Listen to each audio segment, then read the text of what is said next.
Hi, I'm Stephanie D. And I'm Arthur M. And we're not only platonic friends, we're also parents. So we teamed up to start a brand new internet channel, ABC Parenting. ABC is the definitive guide to all things parenting. We're here to answer your questions. How do I help my son deal with this bully? And I'm curious if babies can break bones. How do I know when my wife has given birth? Please tell me it's okay to give espresso to a baby. We have answers to all of those. Whether you're an expecting parent, a new parent, a longtime parent, or simply a person, you've come to the right place. We use our knowledge and skills to offer advice, tips, and solutions. From facts, A circumcision means less penis, to hacks. the best way to locate potential hazards is to survey the home from your baby's perspective. And although our ideas might be a little outside the box, we like to call this step ahihihawi.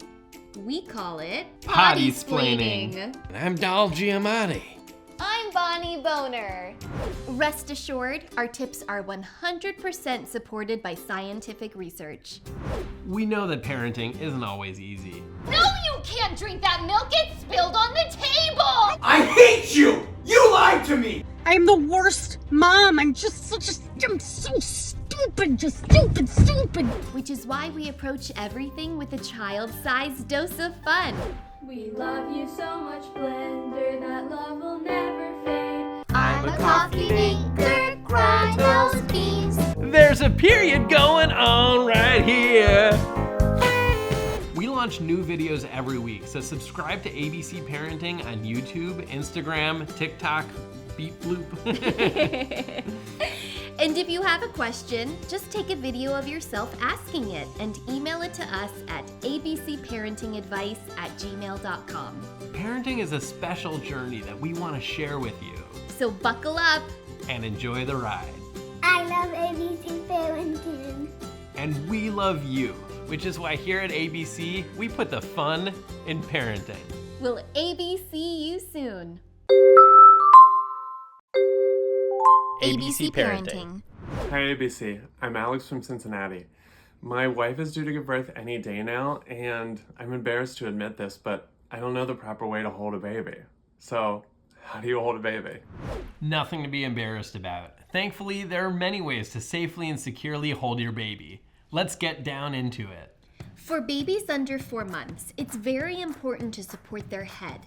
The best way to do that is with our first method, the LeBron. Palm your baby's head like it's a basketball and swish! Their head is fully supported. You can also turn the LeBron upside down if you prefer. The bowling ball. Yes, a strike. Now, some parents like to put their baby in a wrap or a carrier. We prefer the IKEA bag. This is great because it not only holds a newborn, but also a toddler and a child with some room left over for drying racks. Just make sure not to scan your baby at the self-checkout. Next, the belt buckle. This one's a little tricky if you need to use the bathroom, which is why we do recommend adult diapers. If one of those methods isn't right for you, try one of these. The Applebee's server. Neck and neck, or head to head. The fourth trimester. And finally, the say anything. If you have a baby at home, take a picture of you holding them using one of our original methods and email that photo to abcparentingadvice@gmail.com. We'll share our favorites, and we'll even pick one winner who will receive a $5 gift card to Applebee's if they're still around. Thanks for watching. We'll ABC you next time. ABC Parenting. Hi ABC, I'm Rebecca from Miami, Florida. Whenever we change our baby's diaper, we find that it's really hard to hide the reaction to the smell. How do we change our baby's poopy diaper without offending him? We've all been there. You're changing your baby's diaper and you can't help but react to the smell. Time to change your diaper. Oh my God, that stinks! Jesus Christ, that smells horrible! Ah, P.U. Oh my God, your poop smells like shit! Holy shit! Oh my God, no, I'm so sorry. Babies who sense that their parents are repulsed by the smell of their poop are 98% more likely to hate themselves every day of their life. So here are some tips to make sure your baby doesn't feel as crappy as his diaper. Switch up the sentence you're saying midway through, from offended to pleased. Oh my God, that smells like Christmas time. Yeah, jingle bells, your poop smells good, I mean. Merry Christmas. Avoid grimaces, winces, and scowls. Instead of this face, make this face. Instead of this, try this. Next, break out that label maker. Put a label with a positive phrase on your diaper pail. On the off chance that your infant knows how to read, they won't be offended. In fact, they'll be flattered. And finally, mask the odor by wearing a Bill Clinton Halloween mask. Babies love funny masks, and what's funnier than a Bill Clinton impression? I'm Bill Clinton, and I approve this diaper full of dump. If you follow these tips, you'll ensure that your baby's self-confidence is your #1 priority. Don't you mean number 2? Will AB see you next time? Yes. ABC Parenting. Hi ABC, I'm Lolly from South London. My niece's birthday is coming up and I was wondering if I should get her an Elmo doll or a Cookie Monster doll. Neither. Look, every 3-year-old has an Elmo or Cookie Monster doll. If you get your daughter one, she's unlikely to develop a personality of her own, which would be your fault.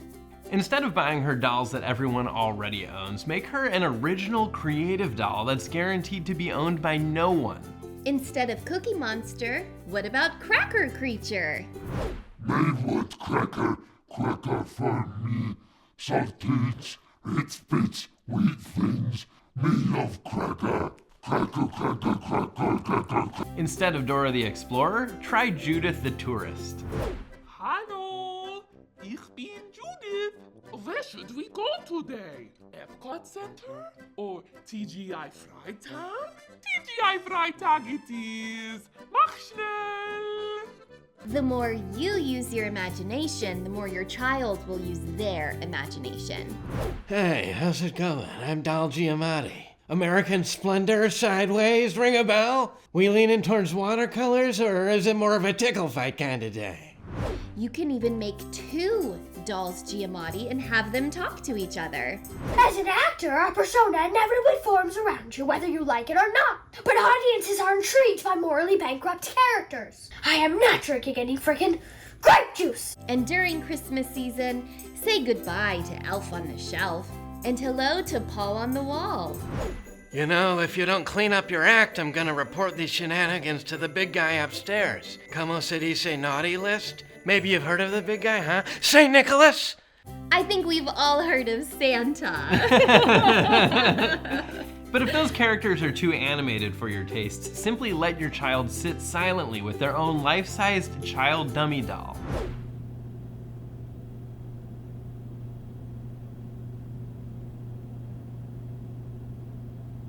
Thanks for the question, Lolly. We'll ABC you next time. ABC Parenting. Hi ABC, I'm Donnie from Rockland County and I'm a first-time parent and I'm worried that I'm constantly making mistakes. But is it possible that I'm actually doing a good job as a parent? The answer is no, not even close. But all first-time parents make mistakes. So to remind you that you're far from alone, today we're counting down the top 7 most common mom mistakes and dad mistakes made by first-time parents. Number 7, dressing your baby in adult-sized clothes. Adult clothes are way too large for babies. Sure, you save money, but your baby won't grow into the clothes for at least 15 years. Number 6, instead of using a white noise machine to help your baby sleep, using a Russian ska machine.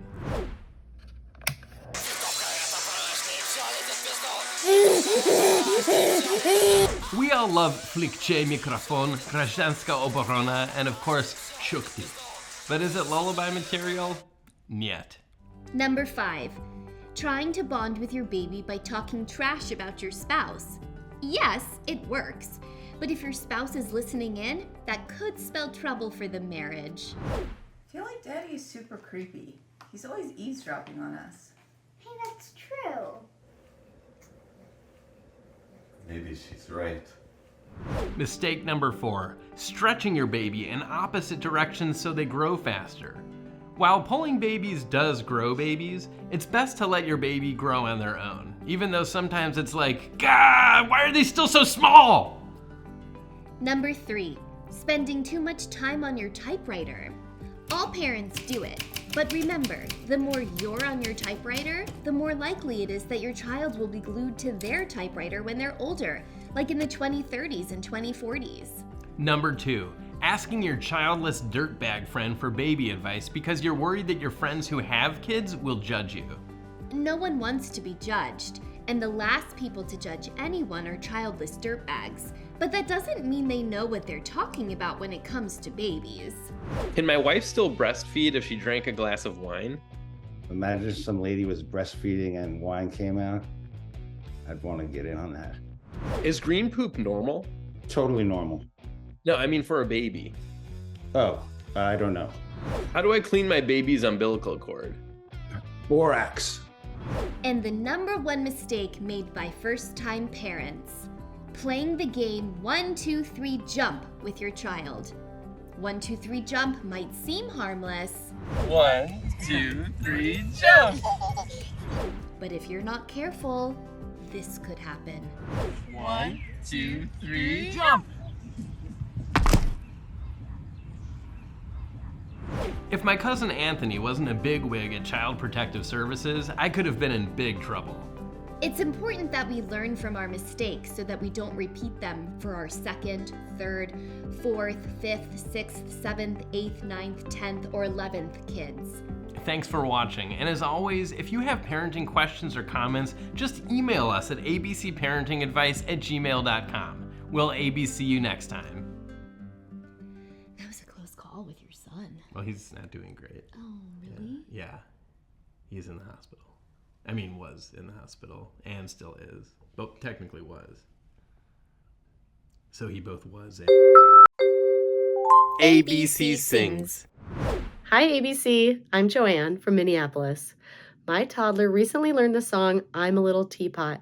She loves it so much, she wants to know why it isn't longer. You don't happen to know if there's a longer version of I'm a Little Teapot, do you? We get this question all the time. I'm a Little Teapot is a genius song, but why is it only about a teapot when there's so much stuff in your kitchen that's not teapots? So go grab some kitchen appliances and find your kids, because it's time to teach them an ABC original based on an original. I'm a Little Teapot Extended Edition. Maddie, Matt, and Addie, come on out.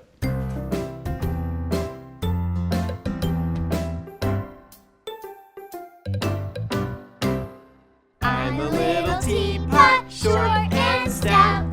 Here is my handle, here is my spout. When I get all steamed up, hear me shout.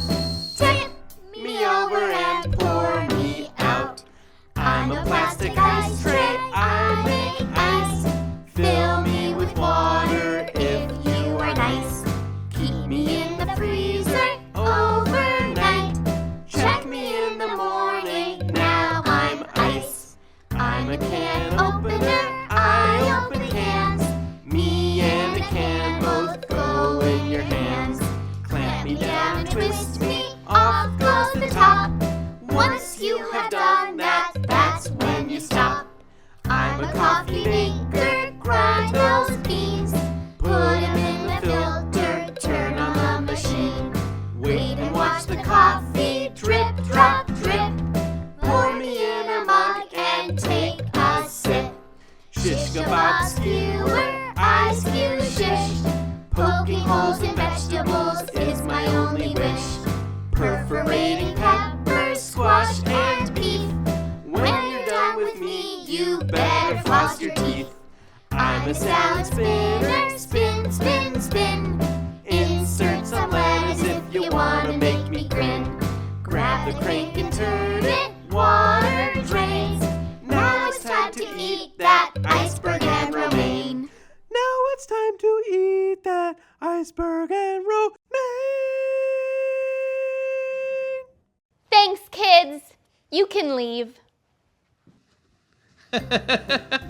Oh, what fun. We'll ABC you next time.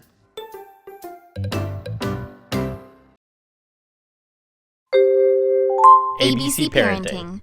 My name is Nate from Hopkinton, Massachusetts. My 8-year-old son has been acting out a lot lately. Do you have any thoughts on effective discipline methods?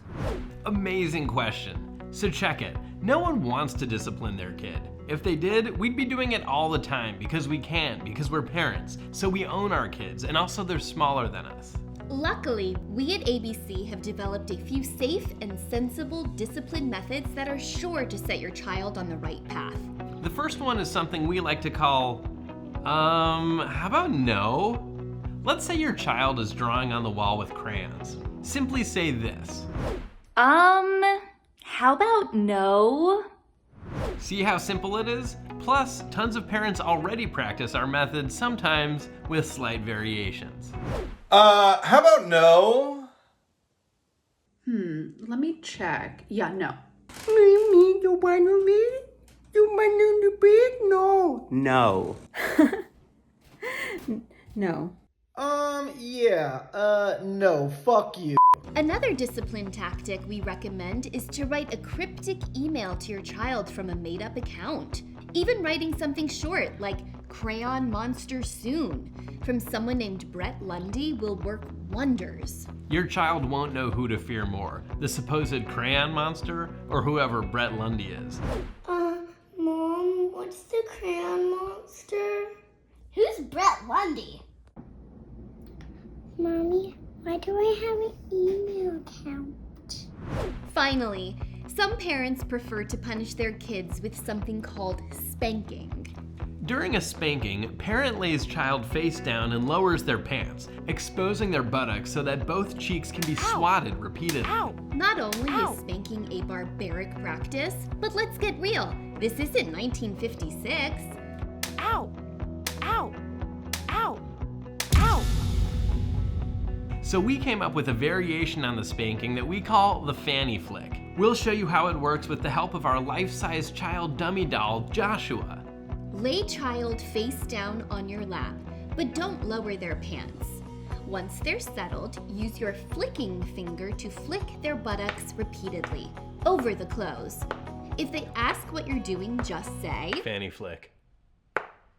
Not only is the fanny flick more with the times than a spanking, but it's annoying and weird. You find me a child who wants their fanny flicked, and I'll find you a goat that speaks Portuguese. Olha para mim, eu estou falando português. Uh-oh. Those are our tips. We don't have any more, so that's the end of the episode. ABC Parenting. You better sit your ass down. Oh, hey, ABC. I'm Erica from Dallas, and I want to know at what age is it safe for a baby to start drinking espresso? Thanks, Erica. When can my baby drink espresso is a question we get from literally every single parent. Can I start feeding my baby espresso or do I have to wait? My daughter just turned 1. Can she drink espresso? I've been feeding my infant espresso for a few weeks. That's okay, right? Can a newborn drink espresso? Please tell me it's okay to give espresso to a baby. See? I wasn't lying about that. Some experts say you shouldn't let your child drink espresso until adolescence, but we think that's way too late. By that time, the other kids in class will already be drinking double espressos, and your child will be ostracized and called names like suckbag, cow fart, and diarrhea head. Or names like potato licker, moose fucker, and lieutenant bitch. Others will tell you that you can start feeding your child espresso when they're 4 weeks old, but 4 weeks old is way too early. You should wait until your baby is 5 weeks old before you start feeding them espresso. Believe it or not, there are lots of benefits to feeding espresso to your baby. For example, babies who drink espresso are more likely to watch stuff with Hoda Kotb in it. They're more likely to attempt to solve today's Wordle. And they're much more likely to reply to emails and say, bumping this up. Don't believe us? Here's the data. Now, if you're worried your baby won't like the taste of espresso, simply label your bottle chocolate breast milk or not espresso. You know, all this talk about espresso is making me want to Feed your baby more espresso? feed my baby more espresso. We'll ABC you next time. Come on, Theo, espresso time!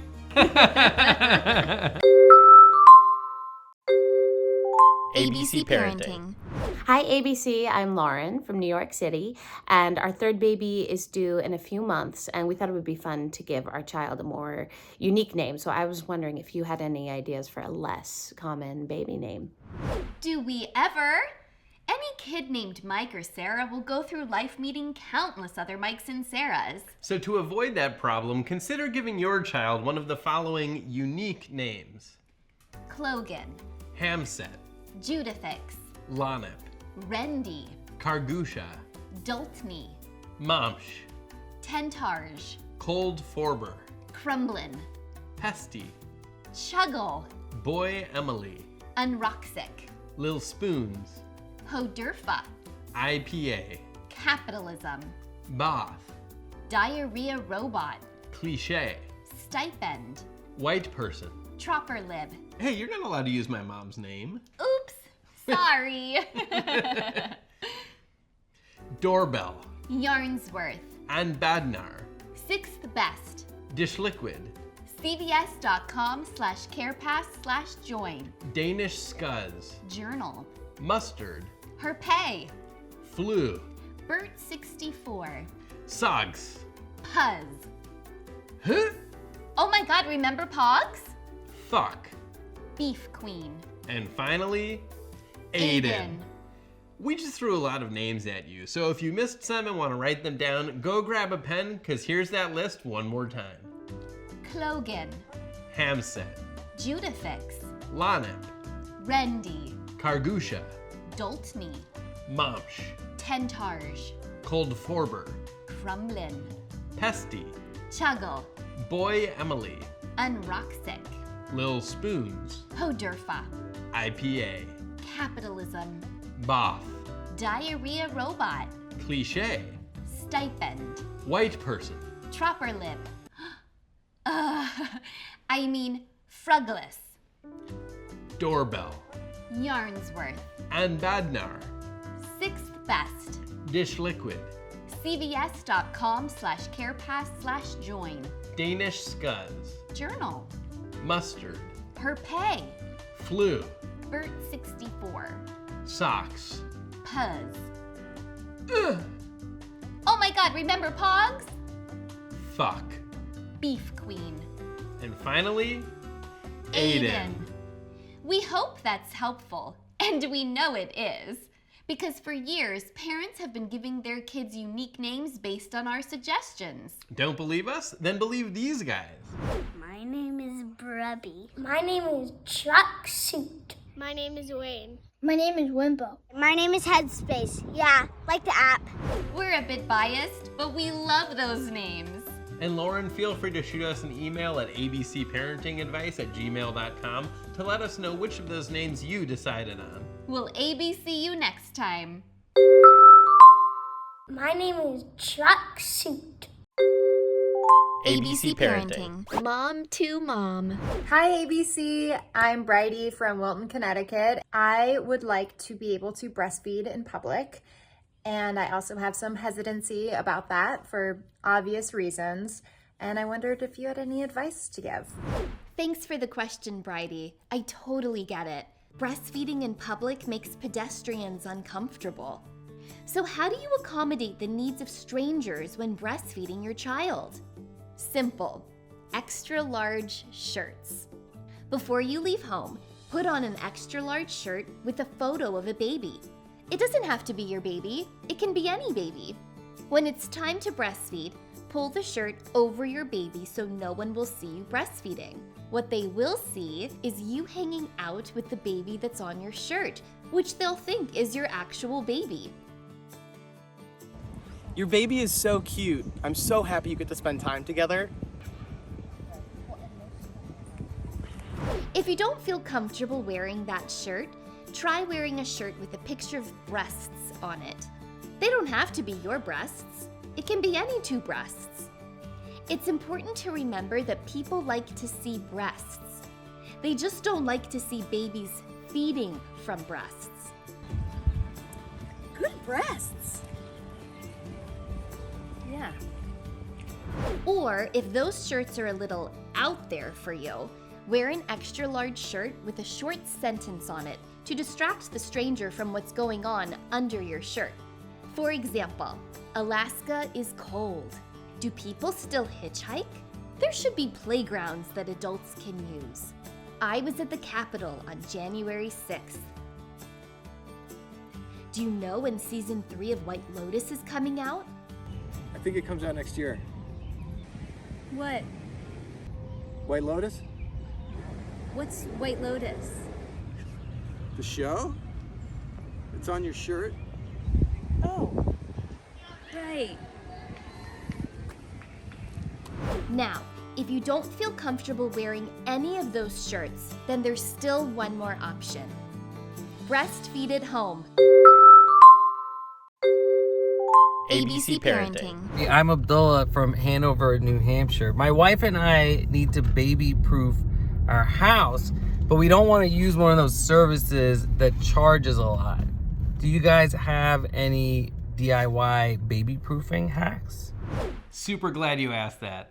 Everyone knows that the best way to protect your baby is to keep your house completely empty. No furniture, no objects, literally nothing. But if an empty house isn't your thing, then it's time to start baby-proofing. The best way to locate potential hazards is to survey the home from your baby's perspective. And the best way to do that is by dressing up and acting like a baby, so you can really understand what kind of dangers present themselves. It may seem unusual, but we here at ABC like to think outside the box. Once that's complete, you're ready to start baby-proofing, which means it's time to call on our old pals. Pillows? And duct tape.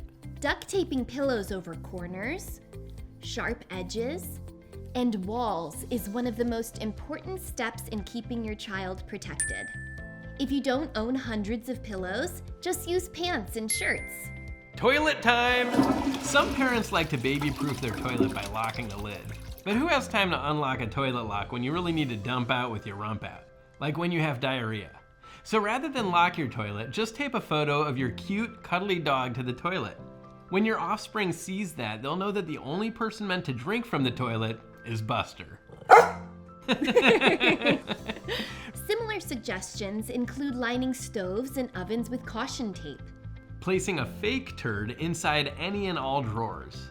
And putting any drugs and mini booze bottles into a bag labeled taxes, etc. Trust us, babies want nothing to do with taxes. Let's talk electrical outlets. As helpful as a wall plate can be, it's really annoying to have to remove it every goddamn time you go to plug something in. It's totally fine to leave your outlets uncovered. Just glue some hair right above the prongs. Now your outlet looks like a person giving your baby a warning to back away from the outlet. You can even make it fun by choosing a famous person's hairstyle, like Anna Wintour, Marge Simpson, or disgraced founder of the cryptocurrency exchange FTX, Sam Bankman-Fried. Remember him? Well, now you do. Hope these tips help. And if they don't, well, try harder. Remember to like and subscribe, and we'll ABCDIYOU next time.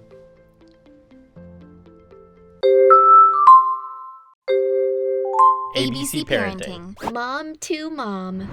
Hi, ABC. I'm Shayna, and I'm from Denver. And this question is for Stephanie. My daughter's 11, and I think it's time for us to have the period talk, but I'm a little bit nervous. How do I talk to my daughter about her period? So unfortunately, Stephanie's sick today, which which means I'll be fielding this question about periods. Now, I know it's a little strange for a man to explain periods, so I spoke with Stephanie on the phone a few minutes ago and jotted down some notes that she gave me. It was a little hard to hear her due to her laryngitis, but I'm confident I got the gist. So first, explain to your daughter that she's going to get her first period sometime between the ages of 4 and 27. Tell her that a period is when blood and maybe some other stuff exits your, well, vagina.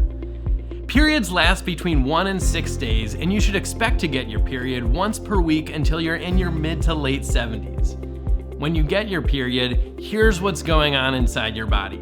One of your ovaries is released from your cervix.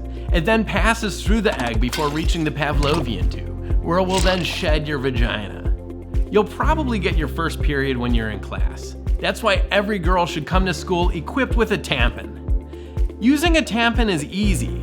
Simply yank out the string to activate the tampon, then insert the tampon into, well, your vagina. And voila, you're ready to go back to algebra. If you don't have a tampon, you can use a salutation pack. Now, before your period kicks in, you will see the following warning signs: cramping, runny nose, diarrhea, and COVID-19. But it's not all bad. Getting your period is a sign that you've hit puberty. Woohoo! There's a period going on right here. I hope that was helpful. And Stephanie, from all of me at ABC, get well soon. Thanks, guys. We'll see you next time. ABC Parenting. Hey ABC, my name is Yoni from Tenafly, New Jersey, and I need to know, is it okay to get mad in front of your kids? Managing anger in front of your kids is a delicate dance. Some parents make the mistake of getting too angry. For example, say your 6-year-old spilled a glass of milk.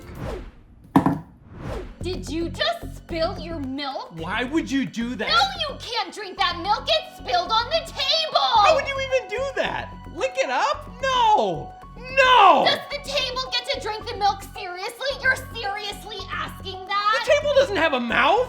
Everyone in town is going to find out about your milk spill! We'll be banished from our village!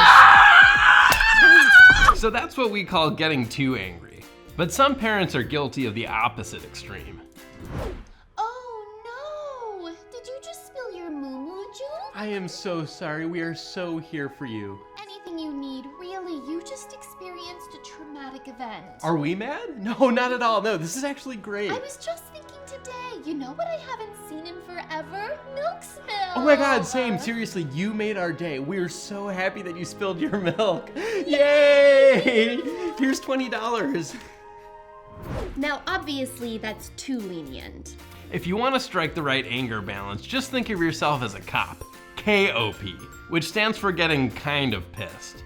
Getting kind of pissed ensures that you don't frighten your child with anger, while still letting them know that you are no pushover. Let's watch the cop method in action. Pa-pow!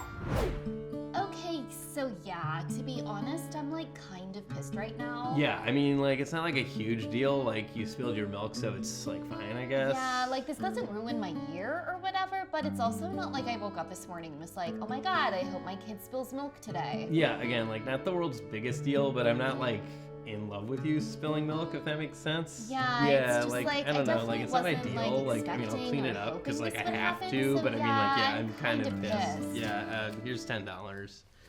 So there you go. Good cop, bad cop? More like good cop, great cop. More like great, more like great. Yeah, I mean, yep. It's okay. We'll ABC See you next time. You good? Maybe you should sit down. I'm good.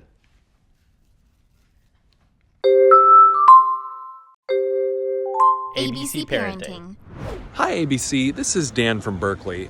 My 6-year-old just had an eye exam and she got a really low vision score, which is weird because she's never had vision problems before. You know, some of the kids at her school wear glasses. Is it possible that she just wants glasses too? With kids, anything's possible. It's not uncommon for kids to tank their eye exams so they can get glasses because other kids have them. It's a condition known as eye envy, or simply envy.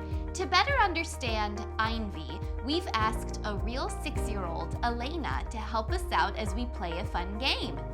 The Eyeball Seeing Test Game. Come on over. Hi, Elena. Elena here is going to read some lines on an eye chart. If she's telling the truth about what she's seeing, you'll hear this noise. Eagle eyes. But if she's lying because she wants glasses, you'll hear this noise. Glasses. You ready, Elena? Why are we doing this again? Great. First line. EDFCCR. Eagle eyes. She's telling the truth. She only missed one letter, so there's nothing to be suspicious about. Next line. QGVPXW. Glasses. Uh-oh, only one letter correct. Elena, were you lying because you want glasses? Yes. Next line. RSTLNE. Glasses. Elena's a liar. Liar. She clearly stole those letters from the final round of Wheel of Fortune, where they give you free letters to help solve the puzzle. Is that what you did, Elena? Yeah. Final round. 4. W. Percentage shine. Fire emoji. Luke Wilson. Glasses. Not even close. Plus, you only said one actual letter. The rest were non-letters like percentage sign and actor Luke Wilson. This 6-year-old is a liar. Liar! Thanks for helping us out, Elena. For being such a good sport, we're gonna give you a prize. It's an extra large shirt that says, "Do you know when season 3 of White Lotus is coming out?" If you're a bit confused, check out our episode on breastfeeding. Thanks, guys. We'll AB see you next time.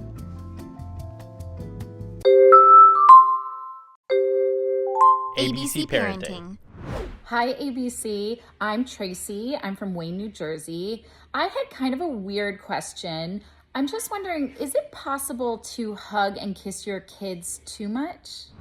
That's only a little bit of a weird question, but we're glad you asked it. The answer is yes. You have to remember, this isn't the 1950s. It's the 2020s. Hugging a child? Kissing a child? Just kind of seems a little... You know, just sort of... You know, It's just sort of... I don't know. It's weird. It's weird. I mean, just say it out loud. I kissed a child. See? I loved a child today. Ugh. And that's just me saying it. Now imagine seeing it.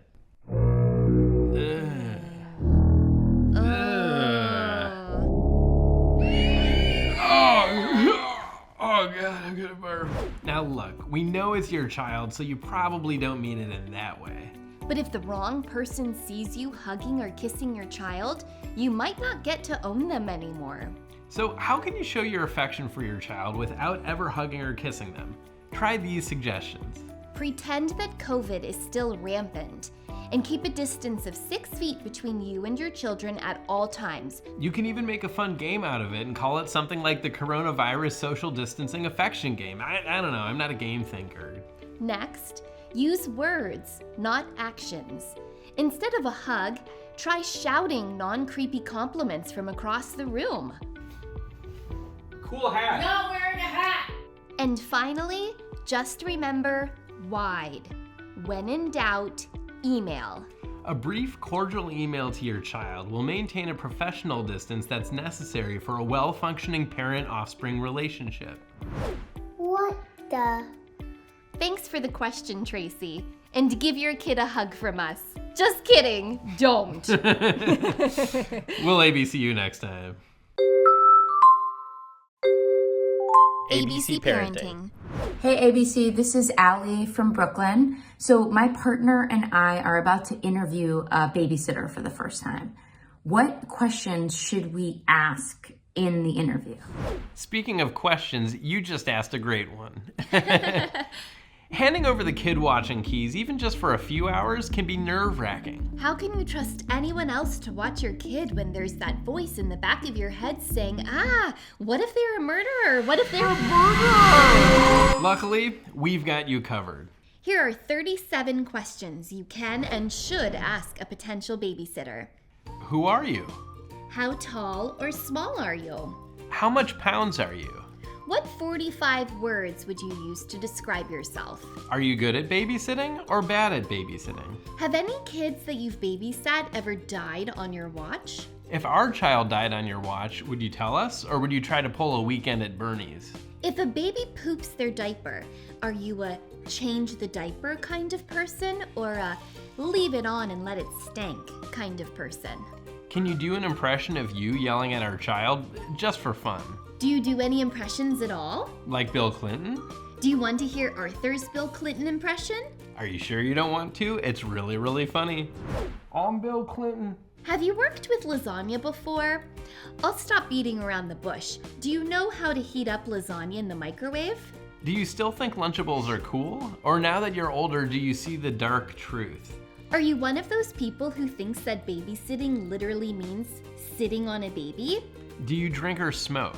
Have you tried ayahuasca before? Would you do ayahuasca around our child, or would you wait until you got home? Do you consider Pee Wee Herman an adult or a man-child? Do you know the number for 911?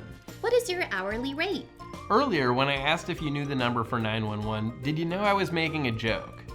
Would you be willing to work for very little money so that we didn't have to pay you that much? If my child was choking, would you try to help him? Or would you take a video and upload it to Reddit with the title, LOL, choking baby loses their shit?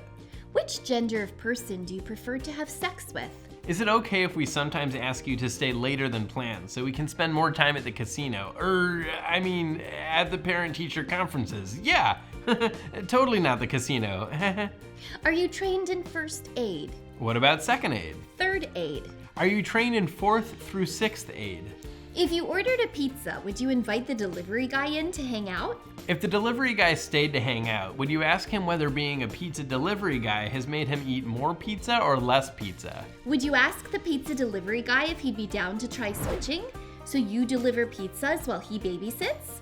If you found out that you enjoyed delivering pizzas, would you consider quitting babysitting so you can pursue pizza delivery full-time? If you quit babysitting to pursue a pizza delivery career, and we ended up hiring the original delivery guy to be our new babysitter, and one night that person was babysitting and ordered a pizza and you delivered it, would you acknowledge the humor of that situation? Do you like killing babies? So there you go. By the time you're done, you'll be so good at asking questions that you might even think you're a detective. Like Sherlock Holmes or something. Anyway, remember to like and subscribe. We'll ABC you next time. ABC Sings. Hi, ABC. I'm Janet Lansbury from Evanston, Illinois. I have a friend who has a 6-year-old who's been trying to learn how to tie his shoes, but he's having trouble. Do you have any fun little tricks to help him out? We sure do. Arthur and I came up with a fun song for kids, and sure, adults, to remember how to tie their shoes. It's fun, it's simple, and did we mention fun? The Tying Your Shoes song. First you take a lace and go like this. Take another lace and go like that. Then you take the laces and this is what you do. It's so much fun to tie your shoe. Now you take the laces, do a little bit of this. Take one of the laces and just do that. Do this, then that, then bring it inside. And now guess what? Your shoe is tied. We're not the only ones who know this song. Come on out, kids, let's do it! First you take a lace and go like this. Take another lace and go like that. Then you take the laces and this is what you do. It's so much fun to tie your shoe. Now you take the laces, do a little bit of this. Take one of the laces and just do that. Do this, then that, then bring it inside. And now guess what? Your shoe is tied. We'll ABC you next time. training can take weeks, months, sometimes decades, which is why we don't like potty training. No! But we here at ABC have created a unique approach that combines potty training with the concept of mansplaining. We call it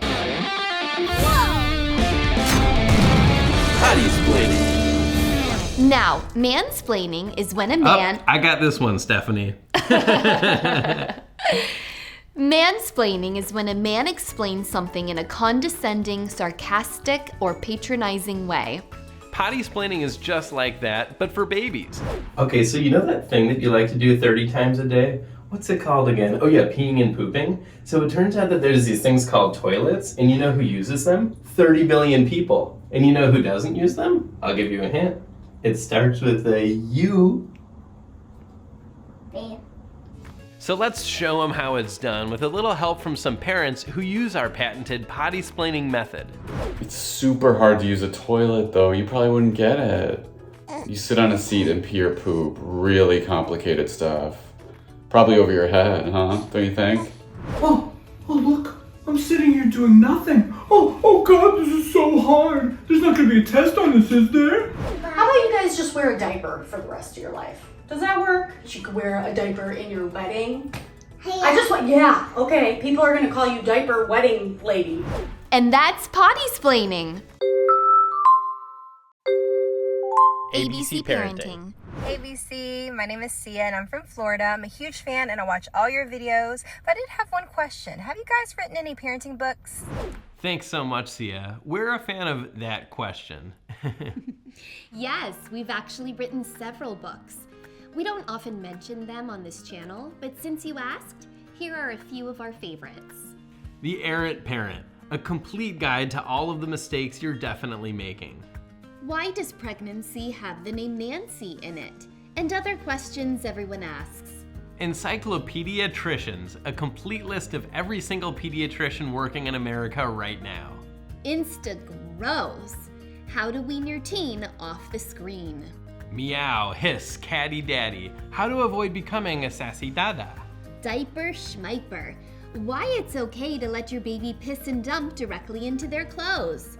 My truck balloon is banana happy pillow. What to do if your child is speaking wrong. Giant steps, how to care for a super tall baby, like I'm talking over 6 feet. Young child, old face. What to do if your kid is one of those kids that has an old person face. And finally, tomato, vagina. Why it doesn't matter how you pronounce vagina. And here's some exciting news. We've recently begun making books for children. So this Christmas or other holiday, make sure to buy your child one of the following. There's a goat near my throat. The Benevolent Ficus. And, Mommy, how do I say mommy? Wait, I just said it. We've even taken a recent interest in young adult novels, so we went ahead and published some through Random House. Patty McMillan and the Case of the Missing Ankle Brace. Patty McMillan and the Secret of the Brown Pendant. And finally, Patty McMillan Visits Milwaukee. So again, those are just some of the books we've written. They're available at the Amazon Fulfillment Center in Mundelein, Illinois, or at your local Borders bookstore. Thanks so much. Remember to like and subscribe, and we'll ABC you next time. ABC Parenting. Dad to Dad. Hi ABC, I'm Ben from Scottsdale. My wife and I are expecting a baby in a few weeks, and we keep on going back and forth on circumcision. What are the pros and cons? Circumcision is a common source of debate for parents expecting a boy, and an extremely rare concern for parents expecting a girl. So let's explore whether circumcision is right for your son with the big circumcision. Let's talk pros and cons for getting a circumcision. Pro, a circumcision means less penis. Let's face it, penis is not exactly the belle of the balls. Removing a little bit of penis from your son's penis means less overall penis, also known as lop. And lopping a penis might be a good thing. Pro, your son will have something to talk about at parties. For the rest of his life, anytime he's in a conversation and there's a lull, he can fill that silence by saying, "Oh, guess what? My penis is circumcised." Pro, it's the only opportunity you'll have to legally remove a piece of your child's anatomy. In America, at least. And that's kind of cool. Con, circumcisions are weird. Who thought of it? Why did they think of it? Did they know it was weird when they thought of it? Let's say no one had ever heard of circumcisions, and then someone came up to you and was like, hey, you know what you should do to your newborn son? Cut off the foreskin of his penis. What you would say to that is, no. Now let's talk pros and cons for not getting a circumcision. Pro, your son won't get part of his penis sliced off. Getting part of your penis sliced off hurts. Owie! Pro, if you don't circumcise your son, you won't have to spend money on a hat to keep his penis warm in the winter, also known as a peenie beanie. Though if you do opt to chop, we at ABC Parenting do sell peenie beanies, available in colors like green, red, and penis. Con, you won't get any cool bris gifts. By not giving your son a circumcision, you're decreasing your chances of getting a gift card to Best Buy, a gift card to JCPenney, or a funny t-shirt that says, I got a great deal on my son's circumcision. It was 10% off. Ha, good one. Con, if you're circumcised but your son isn't, then his penis will not look like your penis. And like my dad always said, sons' penises should look like their dad's penises. Why? I guess I don't know. All right, here's our full list of pros and cons for getting a circumcision, and here's our full list of pros and cons against getting a circumcision. While we tally the votes, we encourage you to screenshot these lists and post them to all of your social media accounts. Great, so our final tally is 4 pros and 1 con for circumcision, and 2 pros and 2 cons against circumcision. So it looks like your son will be getting circumcised. Thanks for the question. Will ABC circumcision you next time? Snip, snip, I mean bye-bye. I do not enjoy these videos that come after our videos that tell you to subscribe to our channel if you want more content. But I've been told they're ultimately helpful. So, Hey guys, Arthur and Stephanie here. For today's video, we thought we'd take a break from our usual format and do a fun, rapid-fire Q&A. Let's go. Hi ABC, I'm Mujan. I'm in Brooklyn, New York, and my kids are always hitting each other. What can I do about it? Duct tape sweatshirts and sweatpants to your kids' hands. That way, if your kids hit each other, it will feel good. Is it okay to wait until after my baby is born before naming it? Absolutely. In fact, we think it's weird that most parents name babies before they're born. It makes much more sense to wait 10, 15, even 18 years and then go, you know, he really seems like a Russell. I'm Sarah Grace from Nashville, Tennessee, and I love riding the mechanical bull. But I'm 8 months pregnant with triplets, so my question is, can I ride the mechanical bull? Yes! Most other parenting channels will urge you not to ride the mechanical bull while pregnant with triplets. But we at ABC Parenting like to think outside the bull. Just remember, if you start feeling contractions, it's time to hop off that bull and giddy on up over to Mount Sinai. Yee-haw! This is Kat from Seattle, and I'm curious if babies can break bones. I feel like I've never heard of a baby breaking a bone. So babies actually cannot break their bones because babies are 80% rubber. Hi ABC, how can I help my son make friends? The best way to learn how to make friends is by watching Friends. Not only is Friends a bucket of giggles every time, but studies show that early childhood exposure to Chandler, Ross, and Phoebes results in long-lasting friendships. Pretty sure I was the scientist behind those studies.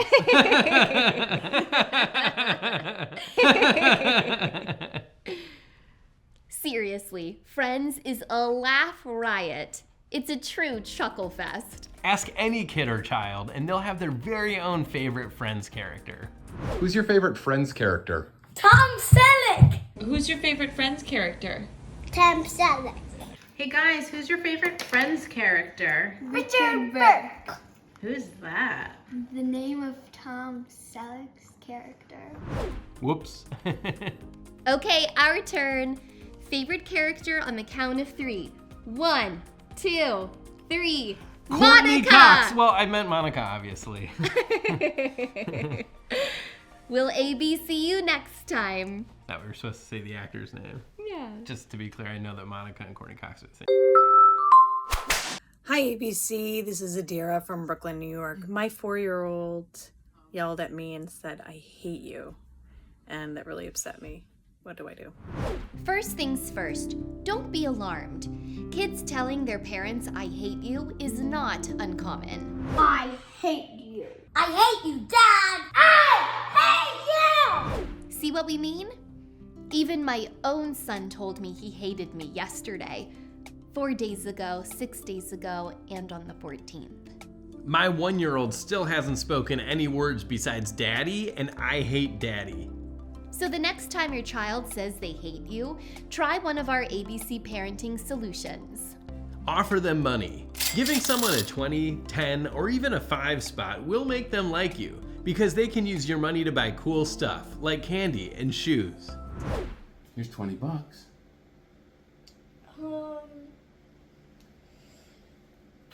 Okay, I like you again, Dad. When your child says "I hate you," pretend that they're talking not about you, but about the letter U, and respond by saying, "I know, sweetie, I also hate you." It comes way too late in the alphabet, and whoever came up with it clearly just saw the letter V and was like, "That, but rounder." Say all that. And don't be surprised if your kid responds by saying this. You're right. I don't hate you. I hate the letter U. It's derivative of the word horseshoe in the most obvious way. Next, if your child says "I hate you," give them the cold shoulder. Engaging with them will only make things worse, so don't talk to or even acknowledge them until their next birthday. Then, on their birthday, don't get them a gift, just get them a card that says, "Still hate me?" Not anymore. And finally, give your child a taste of their own medicine. The next time they say "I hate you," just say, Well, I hate you. "Thanks again for the question." If you have a question you want us to answer, just email a video of you asking it to abcparentingadvice@gmail.com. We'll ABC you next time. We love you. We don't hate you.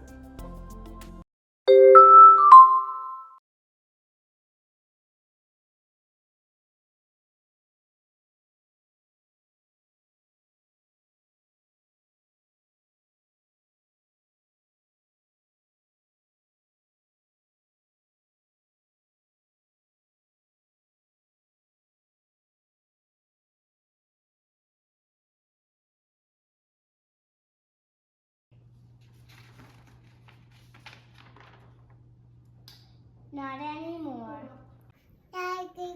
Hi, I'm Lauren. I'm from Evanston, Illinois. You know, we recently started letting our 2-year-old daughter watch shows like Sesame Street and Dora. And now she's completely hooked. And I just need to know if this is a problem. Yeah, that really sucks. Not only is your toddler already addicted to screens, but she now believes there's a blonde 8-foot bird that she might run into on the street. But never fear, ABC is here, because we've developed a unique and simple method of de-exposing your child to screens. Here's how it works. You let your child have screen time, but they're only allowed to look at content they are guaranteed not to like. We call it stimulate. Screen time is mesmerizing unless it's average, intolerable, no longer relevant, or tedious. For example, let your kids look at an iPad, but only if it's stand-up comedy from Dennis Miller circa 2003. Hey, they're not turning that flight attendant population over like they used to, are they, huh? Oh, man. Next to these people, the Supreme Court justices are temps, okay? The only thing I let my son watch is the band Imagine Dragons explaining their creative process. Like making more music, like diving deeper in. So that process is like what we do just to feel productive human beings.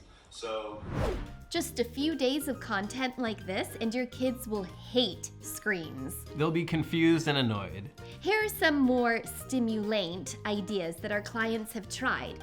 Instead of Mr. Rogers, show your baby this news report about the restaurant chain Roy Rogers. And then, of course, our famous fried chicken. People love our chicken in this market, and so we call that the Holy Trio. Roast beef, burgers, and chicken. And at bar, too. Let's not forget the Fixins Bar. And instead of Sesame Street, try some Dennis Miller stand-up circa 1996. I feel like Rod Taylor sitting outside that dress shop in a time machine. I realize a scant 30 years from now, my prostate's going to be a jujube, and I don't have time to tilt to the crack windmills anymore, all right? Can you tell me why you left? Because I don't like the video. Or some Dennis Miller stand-up circa 1993. I don't like the fact that we get 5% of our oil from Saddam Hussein. Is that unbelievable? That just blows my mind. What about Alaska? Are we just never going to do anything with Alaska, ever? And just tell me, I'll go along with everybody, but nothing. And even though this has nothing to do with screen time, we do think you should buy your kid this Dennis Miller doll. Yeah, that's it, Cha-Cha. You're 5 break 4. Now play away from the doll. What are you, a chiropractor? Hey, you know Kim Jong-il in North Korea. So thanks for the question. I'm gonna go show my son some Blue's Clues. I mean, I'm gonna go show him Adam Levine talking about the time he partied with Prince. He's like, let's go to my house. He's like, tell all your people to come to my house right now. And it's like 2 in the morning at this point. Wow. And so we're like, okay, like we'll go to your house now, Prince. We'll ABC you next time. ABC Parenting. Hi, ABC. My name is Chet, and I'm from Brooklyn, New York. So my son is in daycare, and the daycare people like to send us lots of little updates throughout the day, like how much he slept, when he pooped, lots of photos of him. And I'm starting to feel really guilty that I just respond with heart emojis and saying things like, "Aw, so cute." I don't know, am I overthinking this? You're not overthinking this. If daycare workers feel like their effort isn't being reciprocated, they will start half or even quarter-assing it with your child. Which is why it's just as important for you to update them about what you're doing as it is for them to update you about your child. Start updating your child's daycare team every time you eat a meal, or take a nap, or go to the bathroom. Trust us, daycare workers love getting updates from you. Oh look, he's using the Xerox machine at the UPS store. You can even feel free to make your text humorous. That's a really funny poop joke. Whether you're doing something small like picking up your dry cleaning or showering, or something big like receiving a certificate confirming your German citizenship, let the daycare team know. Dermatology appointment, all good, nothing abnormal. Oh yes! Text your child's daycare team 3 to 5 times per hour every day, and you're good to go. And more importantly, so is your child. We'll ABC you next time. Just finished making another ABC parenting video. Send.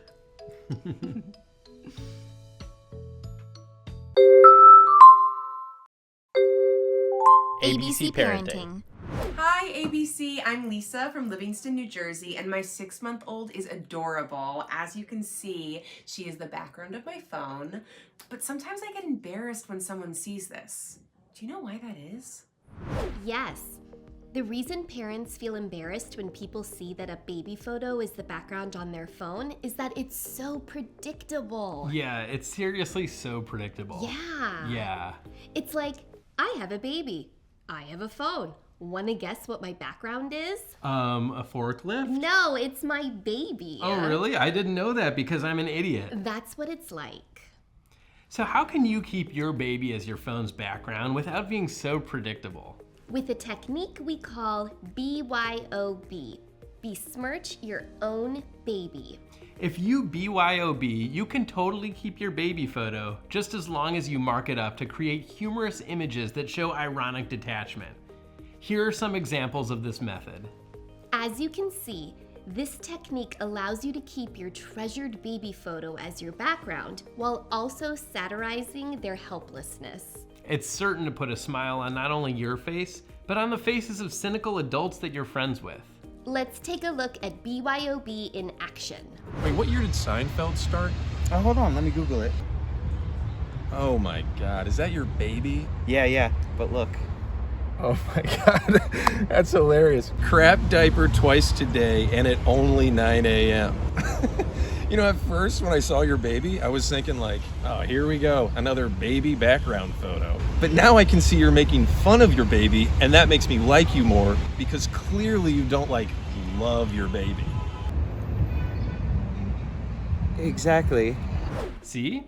It works. And don't feel bad about mocking your baby. Your baby can barely string a thought together, let alone interpret ridicule. Plus, you know you love your baby. So yeah, it works. Oops, better turn off my alarm. Wait, is that your baby? Yeah, but look. Ha! So true. It's like maybe take some eating lessons. Yeah, exactly. Bye. ABC Parenting. Hi ABC, it's Zach from Portland. I was just wondering, is donating blood a good way to lose weight? Thanks. Interesting question, Zach. So here at ABC Parenting, we pride ourselves on answering every single question people send us. With that out of the way, we should let you know that this is a parenting network. And the question you asked wasn't really about parenting, so much as it was about weight loss as it pertains to donating blood. Most questions we field are about raising kids. Unfortunately, as Arthur said, your question was less about that and more about blood and weight. In the interest of honesty, we're not exactly sure why you reached out to us. Right. We're not upset by your question per se. We just think it's peculiar that you reached out to a parenting network. You see, trying to lose weight by donating blood isn't about the relationship between parent and child, it's about the relationship between blood donation and weight loss. If this were a weight loss channel or a blood donation channel, your question would be totally relevant. But as we said earlier, this is a parenting channel, so the connection between weight loss and blood giving is not our area of expertise. If I had to guess, I'd say that donating blood is a good idea if your goal is to donate blood. But if your goal is to lose weight, there might be more effective avenues than frequently relinquishing a pint of your life force. But again, we're no experts. We're certainly not. We're not trying to shame you. Here at ABC Parenting, we never aim to shame. It might help to remember that it's never too late to swap cues. Stick with asking parenting questions. In the meantime, we do recommend going to www.google.com and typing in the phrase, "Is donating blood a good way to lose weight?" You'll hopefully find plenty of results from people more qualified than we. And even though the question you asked wasn't right for our channel, as Taylor Swift said, there's no bad blood.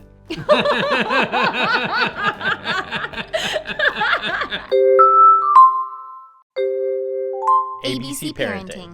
Benjamin here from Philadelphia, Pennsylvania. Our family dog is on his last legs, and I'm really not looking forward to having that conversation with our 5-year-old daughter. So any advice you have on this subject would be much appreciated. Thanks, guys. It's never easy to prepare your child for the death of their dog. That's why we came up with a foolproof method of introducing them to the concept of death well before your dog dies. We call it the Skittles Dog Death Technique. Death. The Skittles Dog Death Technique teaches kids about death by making them grieve over the loss of something they like a lot, but don't have a deep emotional bond with. In other words, Skittles. Here's how it works. Buy your child a bag of Skittles. They'll immediately eat it because kids love Skittles. When they're done, explain that the empty bag means that the bag of Skittles is now dead, which means we now have to say goodbye to the bag of Skittles because we'll never ever see it again. At this point, your child will feel sad and confused, but mostly confused. They might ask you, can't we just throw the Skittles wrapper away? Tell them no. When something dies, you don't just throw it away. You give it a proper burial. When they ask what a proper burial means, take out a tiny coffin. Place the Skittles wrapper in the coffin, then put on respectful clothing and take your child to the backyard.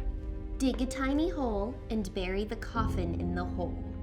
Then look at your child and say, this is death. Your child will cry.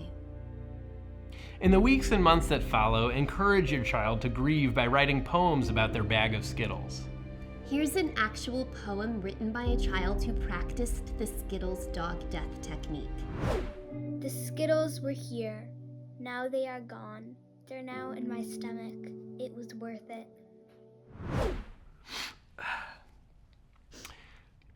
After the Skittle grieving process, your child will be fully prepared to handle the death of a family dog.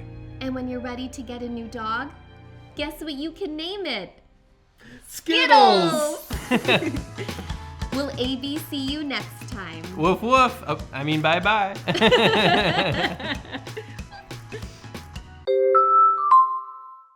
Christian Bale bought some kale, left it out and it went stale. Then he ate it, grabbed a pill, barfed it up and went to chill. Jim Belushi ate some sushi, rode his bike to Jamba Juicy. Made them make a sushi smoothie, then he drank it and felt woozy. Christian Slater liked his waiter, asked if he would be his neighbor. Waiter said, just let me cater. Slater said, you are a traitor. Russell Crowe grew a fro, bought his fro, grew really slow. Stole some meat from Sloppy Joe, made a Russell Crowe Joe fro. Harrison Ford found a gourd, used it to play shuffleboard. Cheered and shouted, I just scored. By his friends he was ignored. Josh Brolin said, Rogan, Chris Pine, Kevin Kline, Liam Neeson, Michael Keaton, Jason Statham, Channing Tatum, Vince Vaughn, James Caan, white male actors! Parents, encourage your kids to think outside the box. They'll be more interesting and better overall. A message from ABC Parenting. Will AB see you next time? ABC Sings. Hey ABC, I'm Caitlin from Kentucky, and my kid loves your music, as do I. And I was just wondering if you guys had any new songs. We sure do. It's perfect for toddlers who are learning about animals and the sounds they make. So go get your kids and put on your music hats because it's time for... Wacky Zoo! Let's go! Well, the cow goes oink, and the pig goes cluck, and the chicken goes ribbit, and the frog goes moo. And that's what you get at the Wacky Zoo. Well, the cow goes baa, and the sheep goes ow, and the wolf goes neigh, and the horse goes quack, and the duck goes oink, and the pig goes cluck, and the chicken goes ribbit, and the frog goes moo. And that's what you get at the Wacky Zoo. Well, the lion goes gobble, and the turkey goes hiss, and the snake goes squawk, and the parrot goes moo, and the cow goes baa, and the sheep goes ow, and the wolf goes neigh, and the horse goes quack, and the duck goes oink, and the pig goes cluck, and the chicken goes ribbit, and the frog goes moo. And that's what you get at the Wacky Zoo.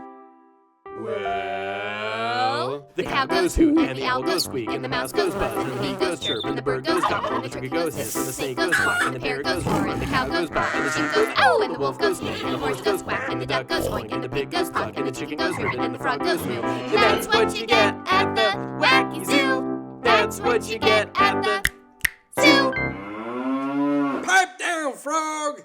Parents, make sure to send in videos of your kids singing Wacky Zoo, and we'll share our favorites. Will AB see you next time? Oink, oink. I mean, bye-bye. We love ABC Filming.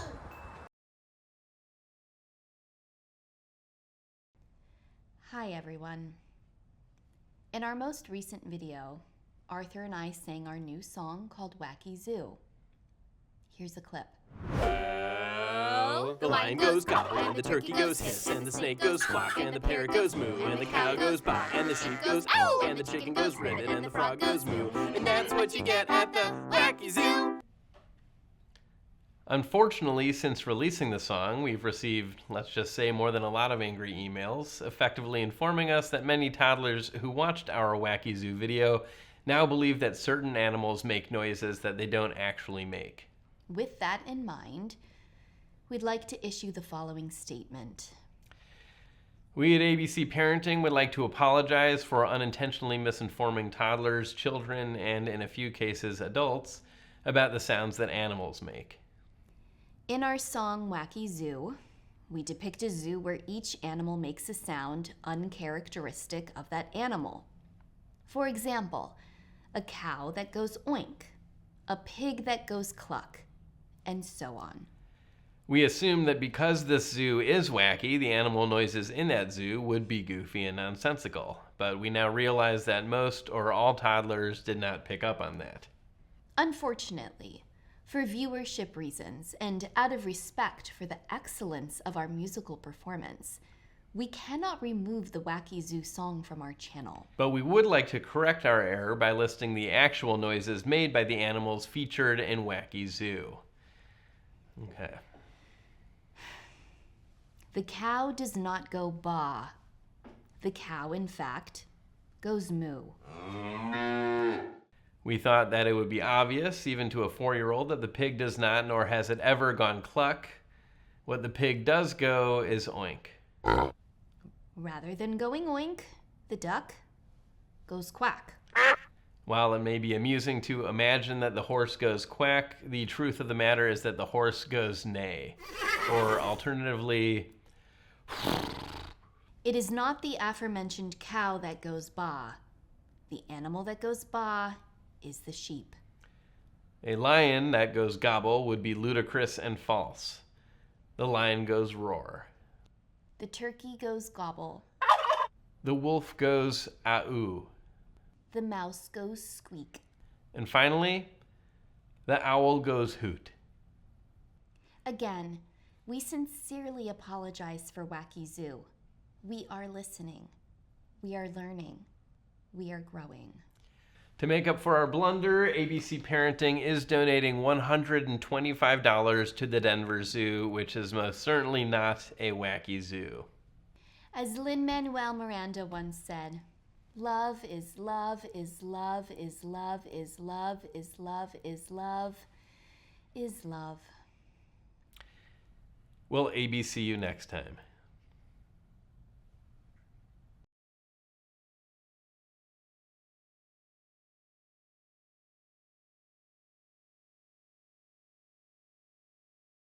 Hey guys, we'd like to issue a content warning for today's episode, as it contains a high volume of content about the male erection. Great. Here we go. ABC Parenting. Hi ABC, I'm Jeremy from Coventry, Rhode Island. The other day, my 11-year-old son had a question about arousal, but he was too embarrassed to talk to me about it. And I'm wondering, is there a super not awkward way to talk about, Talking about sexual arousal is embarrassing for all boys, but here at ABC, we want to change that. So we invited a friend to stop by and tell us a little bit about sexual arousal during puberty. But it looks like she's running a little late. That must be her. Come on in, Bonnie. Hi, prepubescent boys. I'm Bonnie Boner. It's Bonnie Boner. So Bonnie, what can you tell us about yourself? Well, a boner, also known as an erection, or more commonly a erection, is when the penis gets nice and big, kind of like this. You want it? It's a boner.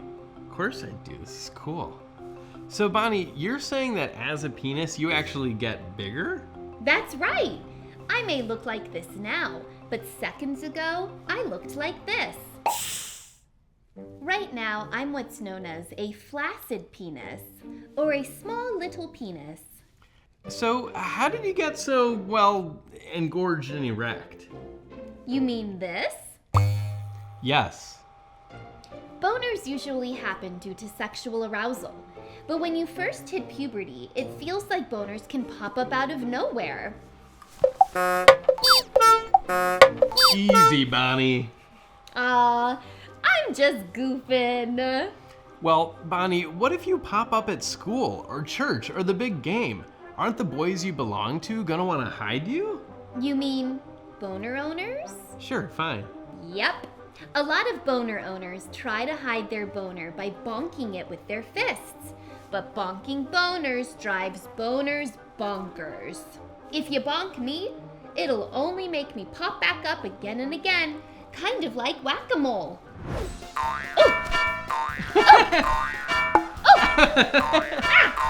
So, what can boys do to keep boners at bay? Simple. Wear a Lego costume to school.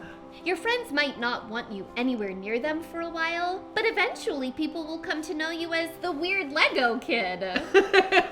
That's a silly nickname. It sure is. But the most important thing to remember is that your penis is your friend.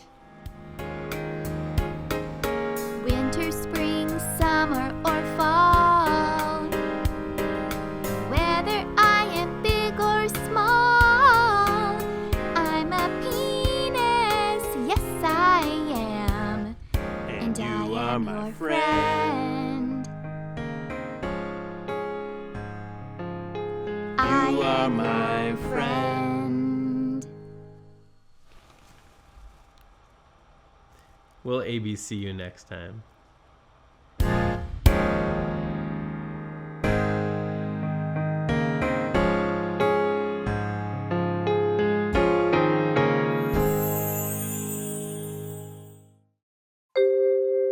ABC Parenting. Hi ABC, I'm Zanny from Huntington Beach. I have been having trouble burping my newborn. Do you have any tips on how to burp a baby? Sorry to tell you this, Zanny, but you're asking the wrong question. If you want to relieve your baby's gas, stop burping your baby and start farting your baby. It's pretty simple logic. Burps come from the mouth. Gas comes from the butt. What's another word for gas? Farts. And where do farts come from? Butts. Fart your baby. There are 3 ways you can fart your baby. First, the Fletcher method, developed by old-timey nurse Edith Fletcher. Hold the baby over your shoulder as if you're about to burp them. Raise the baby so their butt is adjacent to your face. Squeeze the butt repeatedly until you hear a Music to my ears. The Piñata Fartata was developed by farts rights activist Edna Klobuchar. Secure a blindfold over your eyes, then dangle the baby by their feet right in front of your face. Smack their butt repeatedly until a fart appears. Ay caramba! And finally, the Family Feud fart was developed by comedian and father of 7, Steve Harvey. Lay the baby down on a flat surface and secure a big red button to their butt.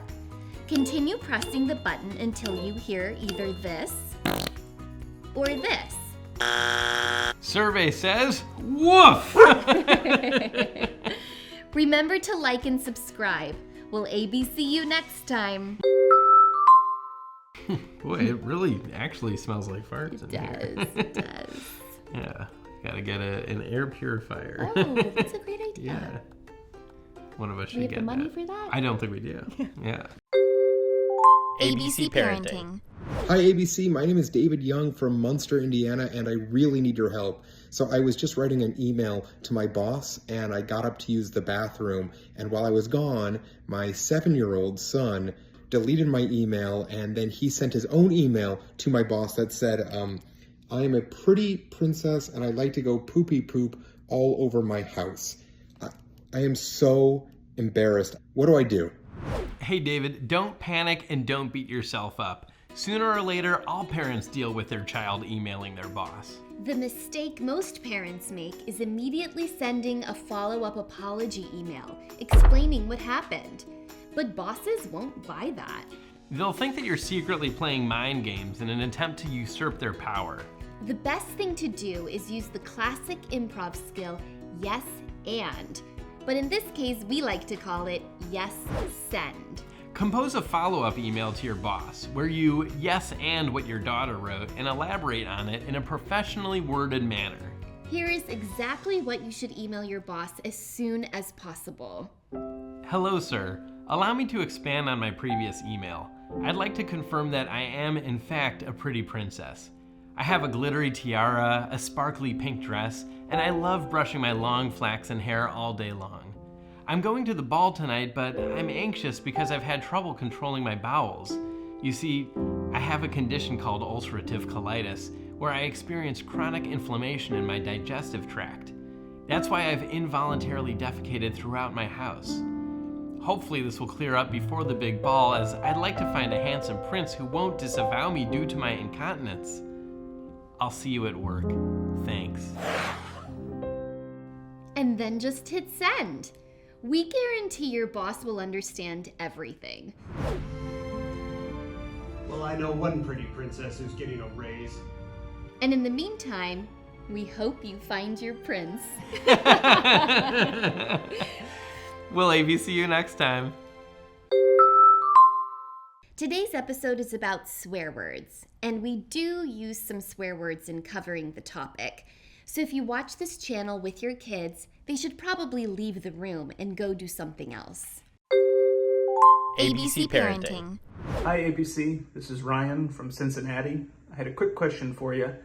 My 7-year-old came home from school repeating a dirty word he heard someone use.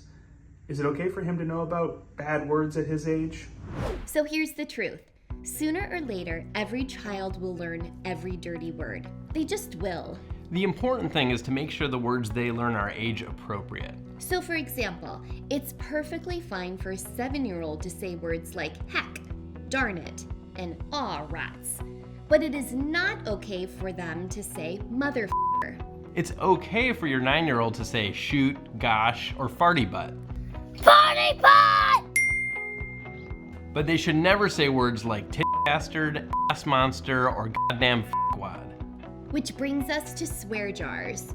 We recommend keeping one in your home and using a sliding scale based on how bad the word is. So if your kid says mild swear words like crap, damn, and hell, just charge them $0.25. But if they say words like piss guzzler, scrotum breath, and hippo f***er, that should be worth at least $1.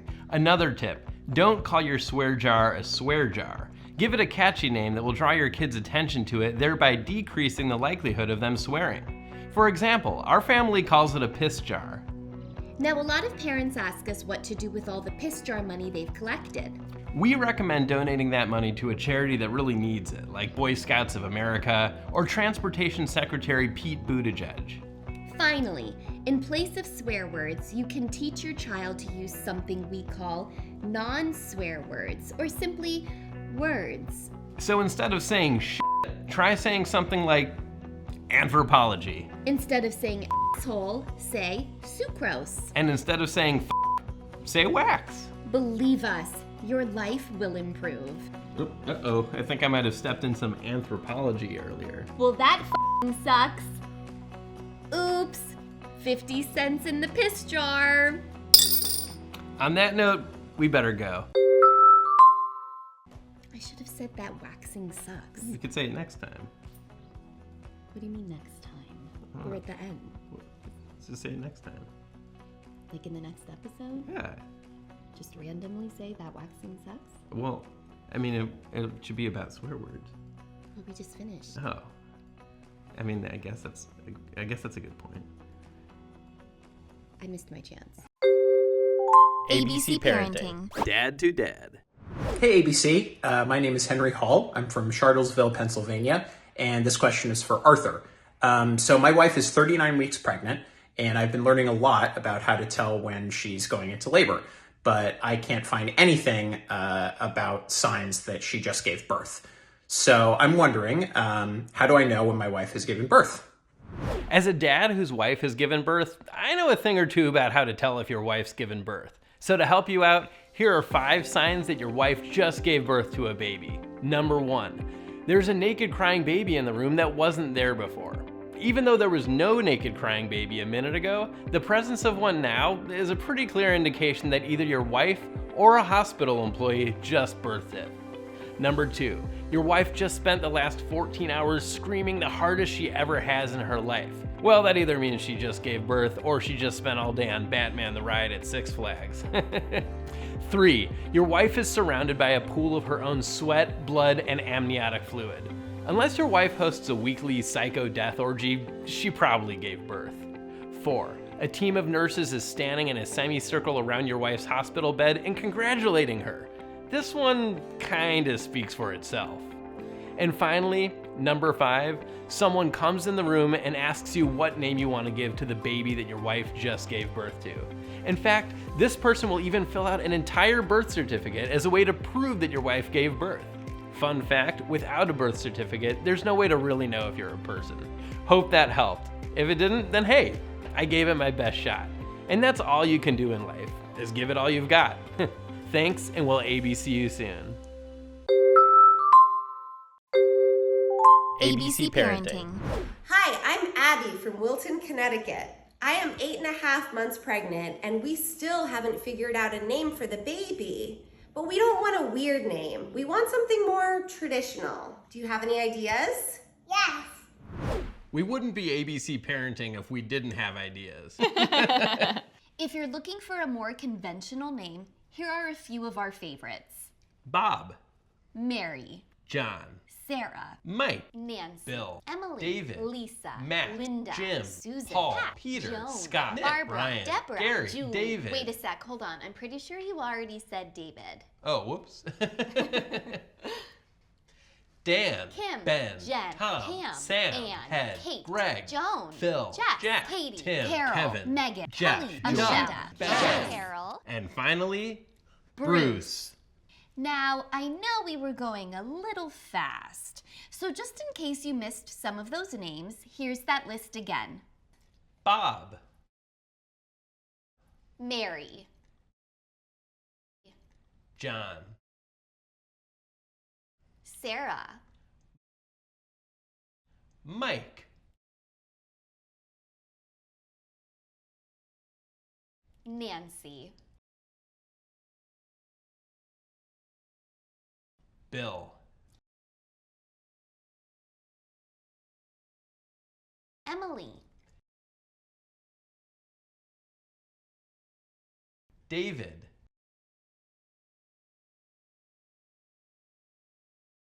Lisa.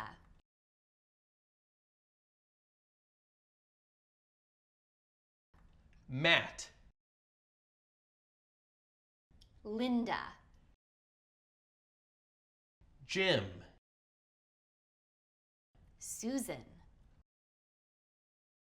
Paul.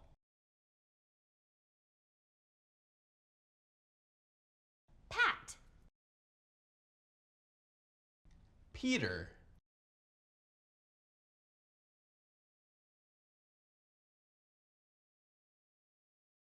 Joan. Scott.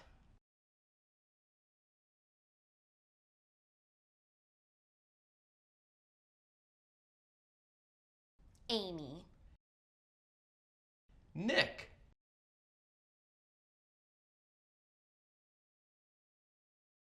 Barbara. Brian. Deborah. Dave. I mean Dan. Kim. Ben. Jen. Tom. Pam. Sam. Anne.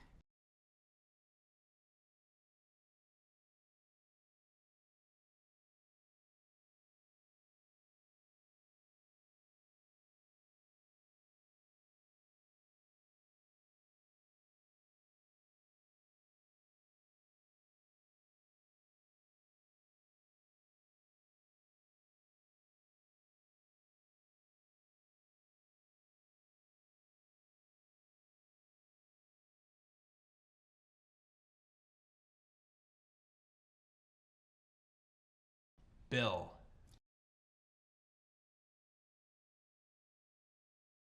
Kate. Greg.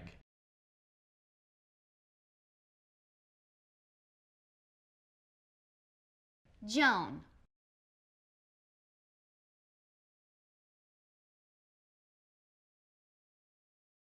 Phil.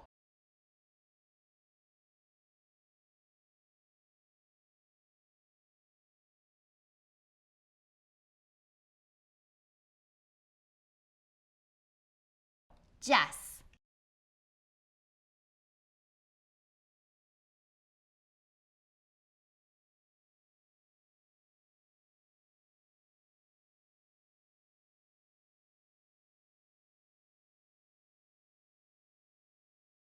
Jack.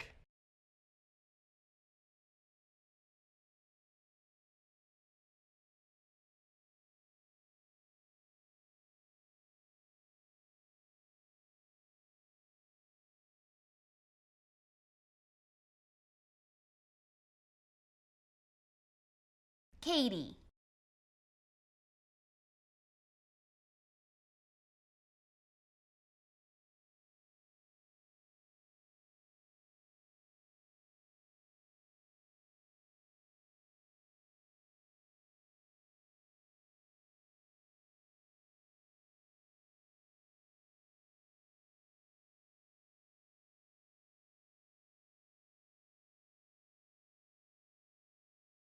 Tim.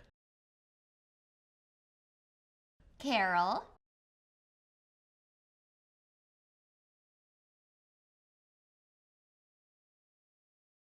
Kevin.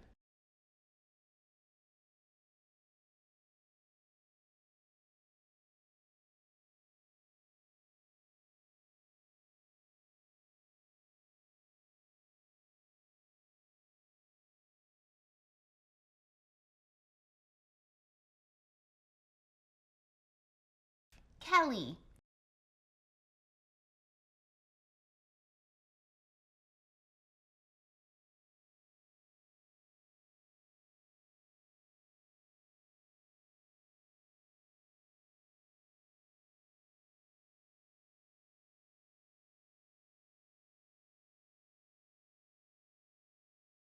Jeff.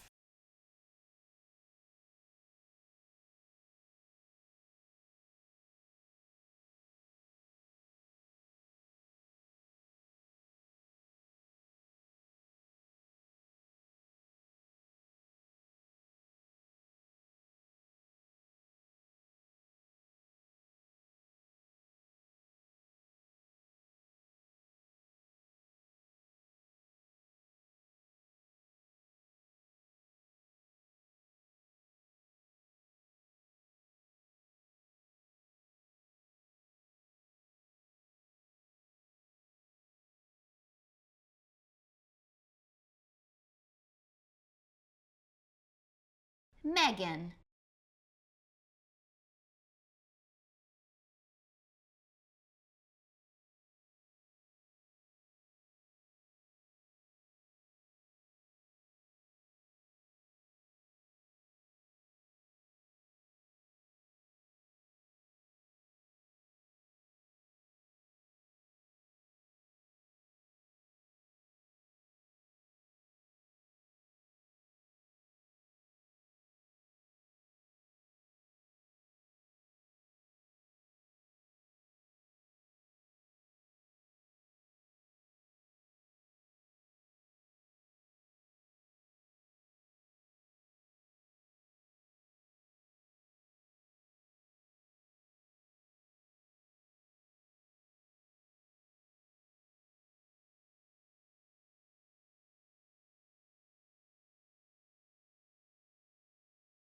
Doug.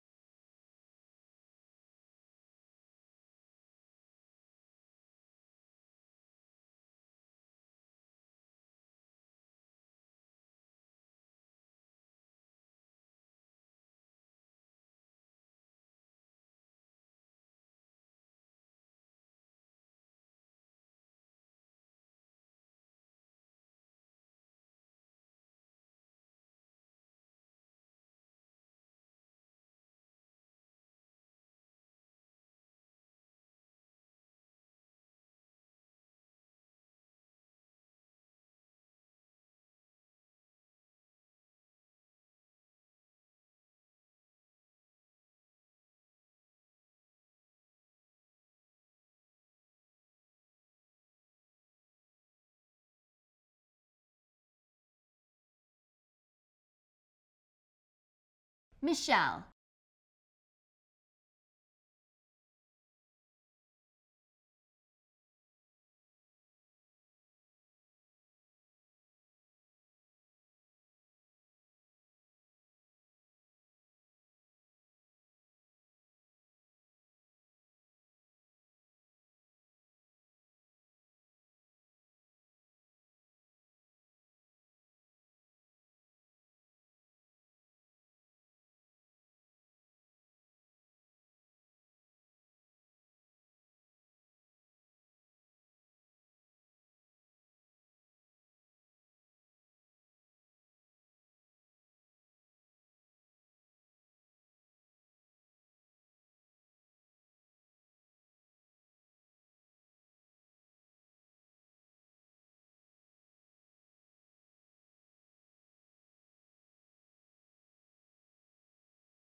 George.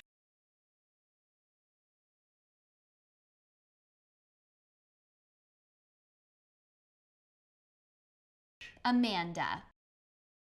And finally,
Bruce. So there you go.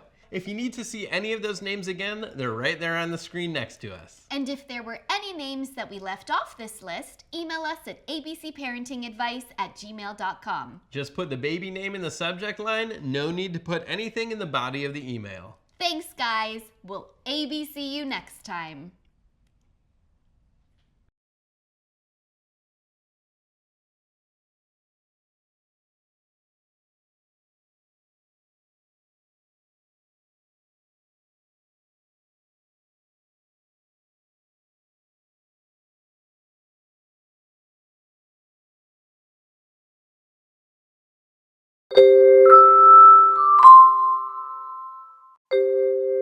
ABC Parenting. Hi ABC, my name is Sari. I'm from Wilmette, Illinois. I was picking up my son from school the other day and his teacher mentioned that he sometimes calls her mom by accident. She laughed about it, so I'm sure it's fine, but I was wondering, is this something I should be worried about? Yes. You should be very worried. It might seem harmless, but your child calling their teacher mom or dad is serious cause for concern, even if it's accidental like your son's teacher said. The first thing you need to do is confront your husband and find out if he's having an affair with the teacher, because that may be why your son keeps calling her mom. We like to call this step ahihihawi. Ask husband if he is having affair with instructor. If your husband admits to infidelity, grab a ballpoint pen and get started on that divorce paperwork. If he denies a tryst, move on to the next step. Switch your son to a different classroom, one with a male first grade teacher that he probably won't call mom. Now, if your son starts calling their new male teacher dad, then it's time to move on to the next step, paternity test. Chances are you didn't sleep with your son's new male first grade teacher 7 years ago, but a paternity test is the only way to know for sure. If the test comes back positive, then you guessed it, it's divorce time. If it comes back negative, but your child is still calling their male first grade teacher dad, it's time to, pack up and relocate to another country. We recommend Croatia. Now, this may seem a tad extreme, but if your son doesn't know the Croatian words for mom or dad, then he can't possibly call his Croatian teacher mom or dad. Just make sure that he never learns those words. He can learn the rest of the Croatian language, just not mom or dad. Now, in the extremely rare event that your family moves to Croatia and your son learns the Croatian words for mom and dad, which are mama and tata, and then starts accidentally calling his teacher one of those words, it's time to take the next step. Homeschool your son in Croatia. That way, if he calls his teacher mama, well, he's right. You're his teacher and his mom. While it may seem the slightest bit drastic to relocate to Croatia, dozens of families who follow our channel have done just that. And check out what they have to say about it. Volimo Hrvatsku! Volimo Hrvatsku, indeed. Fun fact, Jenna Elfman is a quarter Croatian. Wow! If you have any parenting questions for us, send us an email with a video of your question to abcparentingadvice@gmail.com. Ach, stisie de put. ABC Parenting. I'm Mitza from Gainesville, Florida, and every night before bed, I read my kids Goodnight Moon. And to be honest, I'm getting a little sick of it. But my kids love Goodnight Moon, and I'm afraid they'll be upset if I switch to a new book. What should I do? Even though it has no discernible plot, toddlers do love Goodnight Moon. But don't worry, there are lots of solutions to the Goodnight Moon problem. The first and most obvious solution is the speed read. In the great green room, there was a telephone and a red balloon and a picture of the cow jumping over the moon. And I led on the red balloon, good night bears, good night chairs, good night kittens, good night mittens. A little toy house and a young mouse and a comb and a brush and a bowl full of mush. Good night moon, good night cow jumping over the moon. Night stars, good night air, good night noises everywhere. God, I hate that book. Oh my gosh, that was so effective. You can also try incremental irritation, where you make your voice sound more annoying each night, which will make your kids want to switch to a new book. Good night, kittens, and good night, mittens. And a little toy house, and a young little mouse. Good night, cow, jumping over the moon. I don't want this. For a similar result, try the Wallace-Shawn technique. There was a telephone and a red balloon and a picture of the cow jumping over the moon and a little toy house and a young mouse and a comb and a brush and a bowl full of mush and a quiet old lady who was whispering hush. And finally, if none of those methods are right for you, just take out your phone and watch trampoline fails on YouTube. Everyone loves trampoline fails.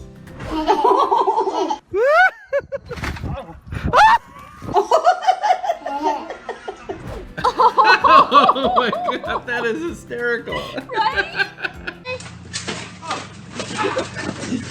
Oh my god. Oh wow, we'll ABC you next time. What is going? Did he break his pelvis? Or? That's so funny. God. I think that one died, but he's still fun. It's still very funny. No. Oh my god! Oh. ABC Parenting. Back to school. Hi ABC, Anthony from Raleigh here. So my son's got someone in his 6th grade class that's been saying some pretty mean things to him recently. How do I help my son deal with this bully? Great question.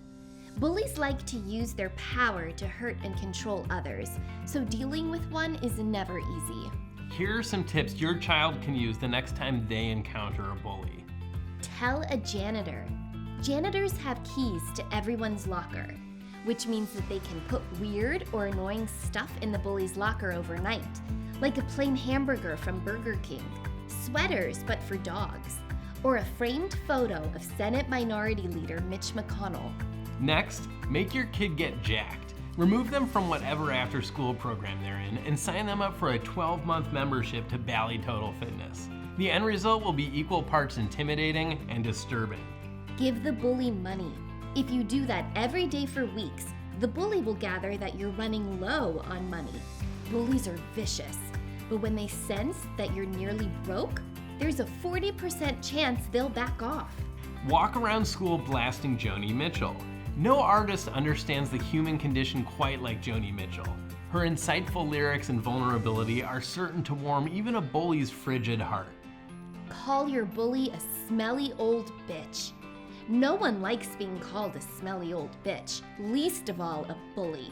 So calling your bully a smelly old bitch will make them really angry, hopefully in a way that doesn't make them want to keep bullying you. And finally, watch this video. This video is called How to Deal with Bullies, and in it we cover different ways your child can deal with bullies. If you don't have time to watch the video, just skip to right now, where we show a list of all the methods.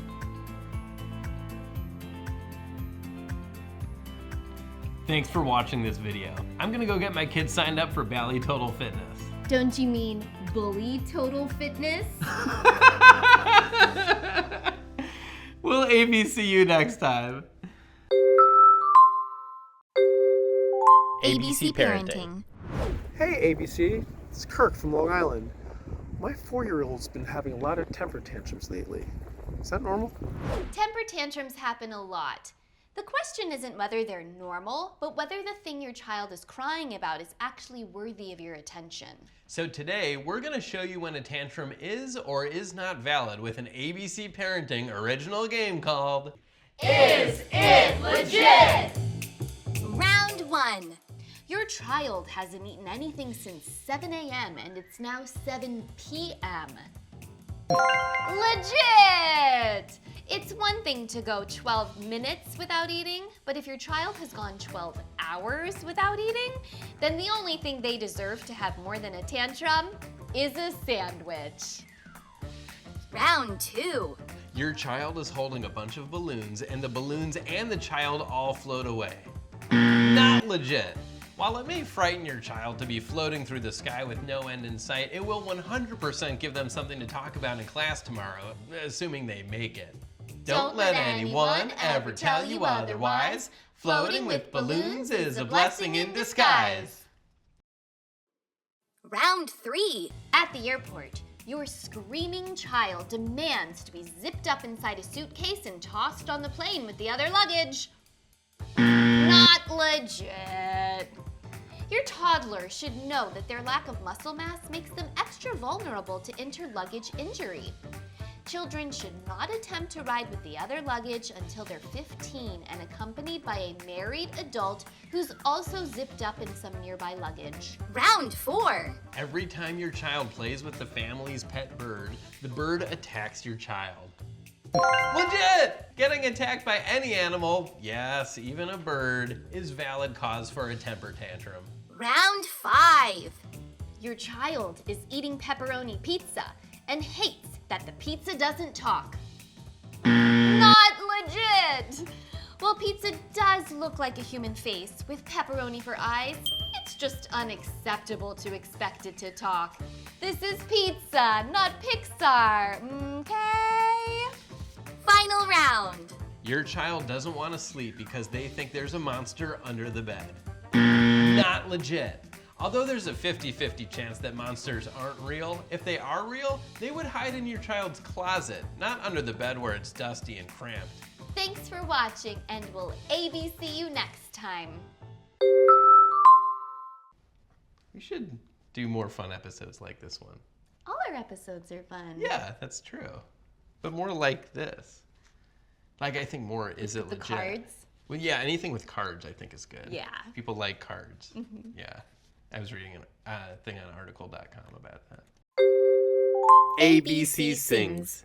Hi ABC, I'm Christina from Brooklyn. My 3-year-old just learned the alphabet song and she loves it. But is there a song that's as catchy as the ABCs but for numbers?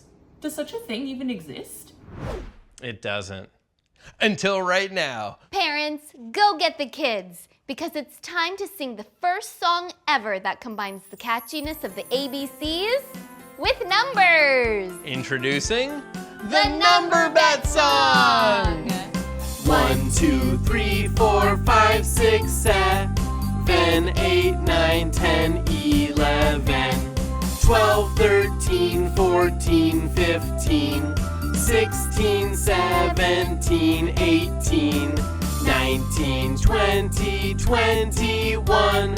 Singing numbers is quite fun. 22, 23, 24, 25, 26, 27, 28, 29, 30, 31, T1 30s, 2 and 3. Numbers are fun, can't you see? 34, 35, 36, 37, T8, 39, 40, 41, 42, 4, T3, 40, 45. Let us keep this song alive. 46, 47, 48, 49, 50, 51, 52, 53, 54, 55, 56, 57. Isn't this nifty? Yes! 58, 59, 60, 61, 62, 63, 64, 65, 66, 67, 68, and 9. Let's do more, we've got the time. 70, 71, 72, 73, 74, 75, 76, 77, 28. Numbers are both fun and great. 79, 88, T1, 82, 80, 3, 84, 85, 86, 87, 88, and 89. We just got to 89. We did it! Not so fast. Numbers don't end at 89? We still have 12 more to go. Think we can do it? Yeah! 90, 91, 90, 290, 394, 95, 96, 97, 98, 99, 100, 101. Okay, now we're done. See how easy it is? Kids, if you'd like to practice this song, just hit replay as many times as you want. And then sing it over and over to your parents as much as you want. We'll ABC 1, 2, 3 you next time.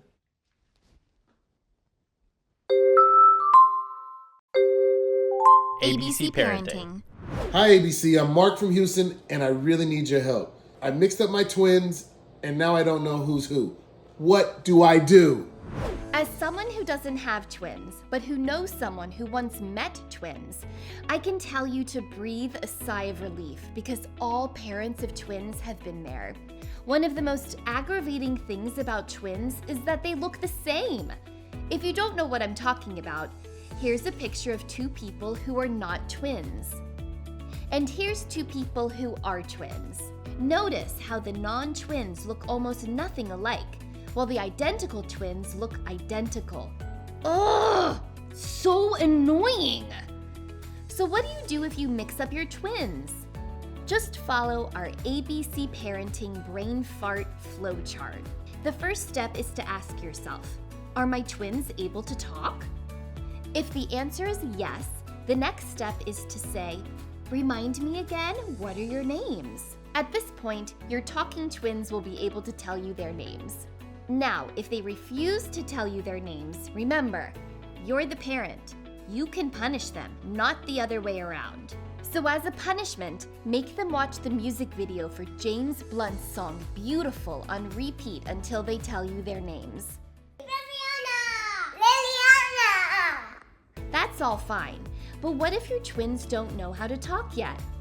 First, ask your spouse if they remember who's who. Hey, do you remember which twin is which? I don't, sorry. If they don't remember, don't panic. Just move on to the next step. Wait and see if it just sort of comes back to you. During those weeks or months, buy yourself some time by addressing your twins with, "Hey twins," hey guys, sup dudes, or simply sup. If their names still aren't coming back to you, it's time to move on to the next step. Panic. Go to your car, lock the doors, and scream for a while.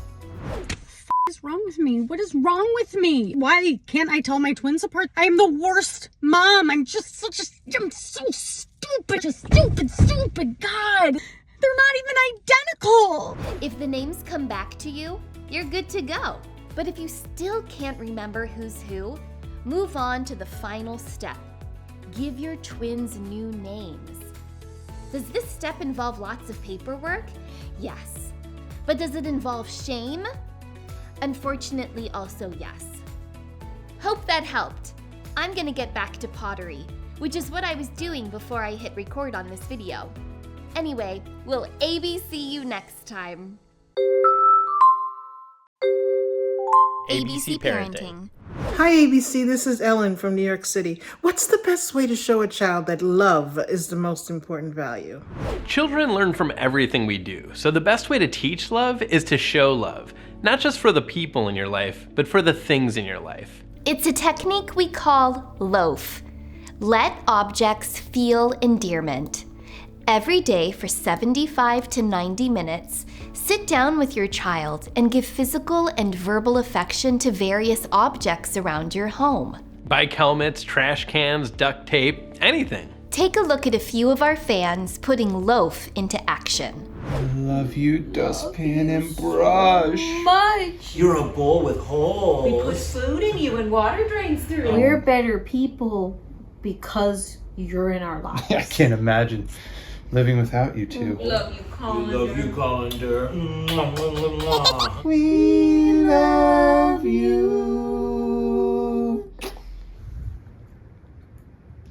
Research shows that children who are exposed to the loaf method are 6 times more likely to be loving, caring people. Don't believe us? Then believe the Tartaro siblings, who, after being shown the loaf method with a blender, wrote this song, performed it at their family reunion talent show, and nearly got 7th place. We love you so much, Blender, that love will never fade. We bow down to your splendor, your gasket lid and blade. We dream about you every night, those dreams are always good. You fill our hearts with holy light, you blend up different food. We love you, Blender. Sorry, it's just that song is so sweet. You know, here at ABC Parenting, we always like to say, live, laugh, loaf. We'll ABC you next time.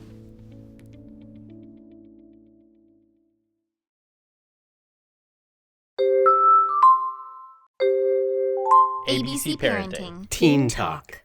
Hi, ABC. I'm Beck. And I'm Jessie, and we're from Huntington Woods, Michigan. So our son is 11 years old, and we still haven't had the SEX talk with him. Yeah, we're nervous. What should we say? What shouldn't we say? Can you help us? Please help. Having a talk with your child about, well, sex is not an easy task. So we've compiled everything you should tell your child about sex and condensed it into a single, simple, straightforward speech. As with all parent-child talks, the best way to practice is by yourself in the mirror. So with a little help from some of our fans, we now present the ABC Parenting Sex Talk. Thank you for making the time to talk with us. We know 7 a.m. is early, but this is important. So, you know the Salt and Pepper song, Let's Talk About Sex? Well, for the next few minutes, I'll be Salt and Mom will be Pepper. And that's a light joke to lead us into a topic that's no joke. That topic, as you may have guessed, is known as sex. Aside from the sounds and the noises of sex, sex is not funny. And that's because sex can cause pregnancy. Pregnancy is when a woman's stomach gets filled up with a baby in it. It literally looks like she ate a baby, but she didn't. In fact, she's about to do the opposite. No, she's not going to poop the baby out. She's going to push the baby out of her vagina, which is where the sex happens to make the baby. sex goes in the vagina, and babies come out of the vagina. Now, what is sex? Is it something you wear on your feet? No, that's socks. Sex, for the lack of a better definition, is when two people rub their naked bodies together for 5 to 10 minutes. Oftentimes, one body part is placed inside other body parts. If a penis ejaculates inside of a vagina, that can lead to a baby. Now, sex is confusing because it can be extremely fun, but it can also lead to STIs, which stands for sexually transmitted diseases. The best way to protect against STIs is by what's known as dry humping. Dry humping is when you have sex but with your clothes on, so it's not really sex so much as it is dry humping. If you're ever in a situation where you think you might have sex, just think to yourself, would this be safer if I were dry humping? And guess what? The answer is that it's always safer to be dry humping. Thank you for talking with us. So there you go. We encourage all parents to memorize this speech and recite it to their kids, word for word. We've put the sex talk in the video description below. Print it out and get memorizing. We'll see you next time. Have a great sex. What? Oh. What? Oh my God, I meant to say have a great day. Have a great sex. ABC Parenting. Hey guys, it's Arthur and Stephanie from ABC. You know, we love making these videos because helping parents and children is our passion. But a lot of our viewers have reached out to ask us who we are and what makes us qualified to share our expertise. So for today's episode, we're going to take a break from parenting tips and tell you about ourselves. Stephanie? Thanks, Arthur.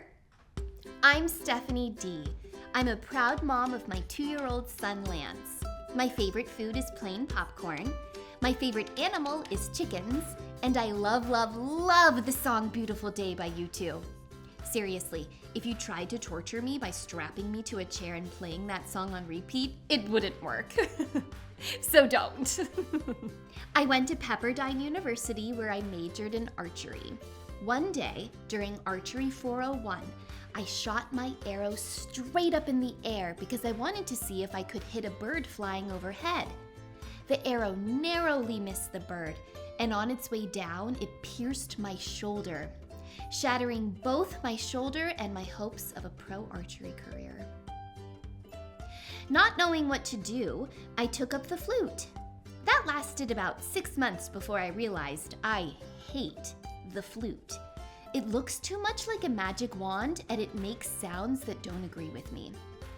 Needing a job, I became a substitute teacher. After a first grade teacher fell out of a second-story window and unfortunately died, I was asked to fill in for the rest of the year. I soon fell in love with my job and with the assistant principal, Mr. Cykiert. Because of our relationship, we were both asked to leave the school. But it was too late. By that time, I knew that work involving kids was my true calling, and also that I needed to have one of my own. Mr. Cykiert sired my child, and we remain mostly happily married to this day. Arthur? Thanks, Stephanie. I'm Arthur M., proud father of 1-year-old Theo. My favorite body part is the neck. My favorite animal is a tie between gooses and chickens. And a fun fact about me is that I don't like art. After graduating from Colgate with a degree in bathroom design, I got a job as a clown's assistant.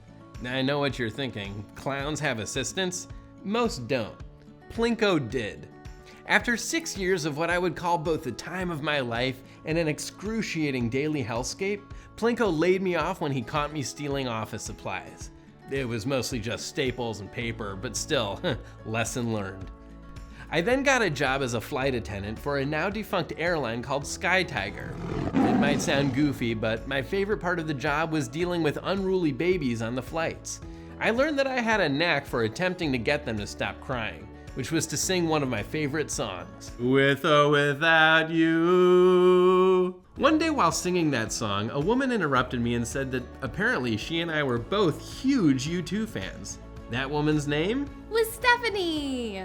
We stayed in touch and have been friends since January 3rd, 2021. Fun fact, 3 days before the Capitol riots. Though neither of us were there. We promise. You can check the tapes. When Sky Tiger shut down and I was fired from teaching, we did some research and learned that you can make a living by being a parent who gives parenting tips on internet videos. When we were rejected by our respective spouses about teaming up to start a parenting network, we got in touch with each other.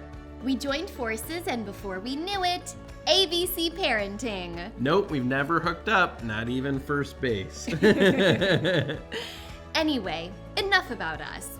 If you have a question you want to ask us about parenting, just email us at abcparentingadvice@gmail.com. Yeah. ABC Parenting. My name is Nate. I'm from Evergreen, Colorado, and my wife and I are about to start sleep training our 4-month-old. We're a little confused if we should do the Ferber, cry it out, the fade. Let us know what you think is best. None of them. While those methods will get your baby to sleep, we at ABC have developed a simple technique that not only gets your baby to sleep, but actually builds their confidence while they're falling asleep. It's called sleep winning. It works by making your baby think they're better than other babies at falling asleep. Replace your white noise machine with an ABC Parenting Crybaby Pod. This pod plays the sound of some other baby crying.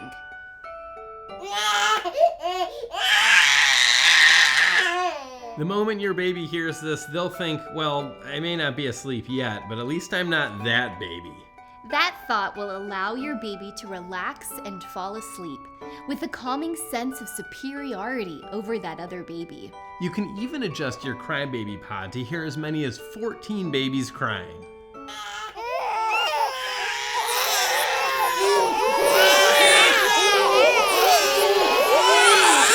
Makes you wish you were asleep, right?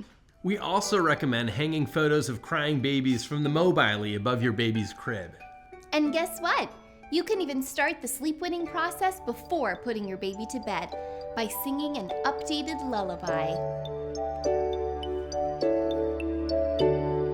Twinkle, twinkle, little star, you're the best baby by far.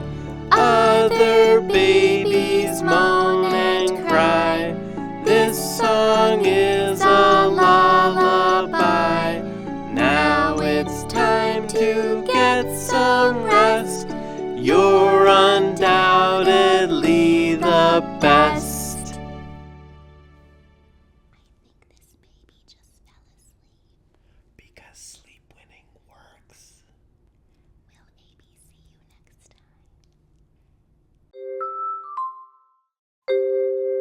ABC Parenting. Hi, ABC. I'm Jesse from Jupiter, Florida. Well, my little granddaughter has just started talking, but my wife and I can't decide how she should address us. Do you have any suggestions? Great question, Jesse. It's hard to figure out what your kids should call their grandparents. So we're gonna make it easier by giving you some ideas. Here we go. Grandma and Grandpa. Grams and Gramps. Gampy and Goompy. Gam Gam and Glunky. Fufu and Pocky. Grambone and Bigabaga. Skippy and Flippy. Wee Wee and Pee Poo. Snorf Stew and Hannigan. Guitar Hero and Accident. Grand Ray and Grand Romano. Hootie and Blowfish. Kiki and Tampon. Babooby and Kanako. Mom Again and Dad Again. Donut and Scrogan. Moo Cow and Petey. Twitter and TikTok. Mommy Salami and Tommy Bahami. Subby and Dom Dom. Gravgoo and Hiauches. Old Beef Eyes and Dracula. Granberry Sauce and We Are the Grampians. Warptsy and Moosh Blurf. And finally, Shovel and Potato. And if some of those names seem a little out there, just stick with something more traditional. Like Grangalacha and Gazukichu. but we're pretty sure you'll want to go with one of our suggestions. Mom, when are Gam and Blinky coming over? Why do Wee Wee and Pee Poo always give me socks for my birthday? I don't want to say warp spam moosh blurf. Rolls right off the tongue. So there you go. Thanks for the question, and we'll ABC you next time. You know, I really should give my Gravgu a call. My mommy Salami died 5 years ago. Oh. I'm sorry. Thanks. I'm okay. ABC Parenting. A lot of people think that if they decide to have kids, it has to be for the right reason. But what you might not know is, there's no such thing as a wrong reason to have kids. And we want to spread that word. So today, we're counting down the top 17 reasons for wanting kids that people are too afraid to talk about. You want to test the waters because you're thinking of getting a dog. Your friends are doing a bad job of raising their kids, and you want to show them how it's done. You want to purchase baby clothes so you can make Amazon employees think you lost enough weight that you can fit into a newborn onesie. You want to be able to hang out at playgrounds without it being weird. Your aunt or uncle really wants a great nephew or great niece, and you don't want to disappoint them, like you often do. You're dying to know what it feels like to name someone Keegan. You want someone in your family to win an Olympic gold medal for gymnastics, and having a kid is an interesting way to try to do that. You want to test out the theory of evolution to see if it actually is real. You've always wanted to push something out of your vagina, and not just into your vagina. You've always wondered whether your kids would be ugly or hot. You desperately want to have a baby shower, but you're worried it will seem weird to have a baby shower if you're not expecting a baby. You don't want that witch Ann Geddes to be the only person who gets to photograph babies being caressed by a flower.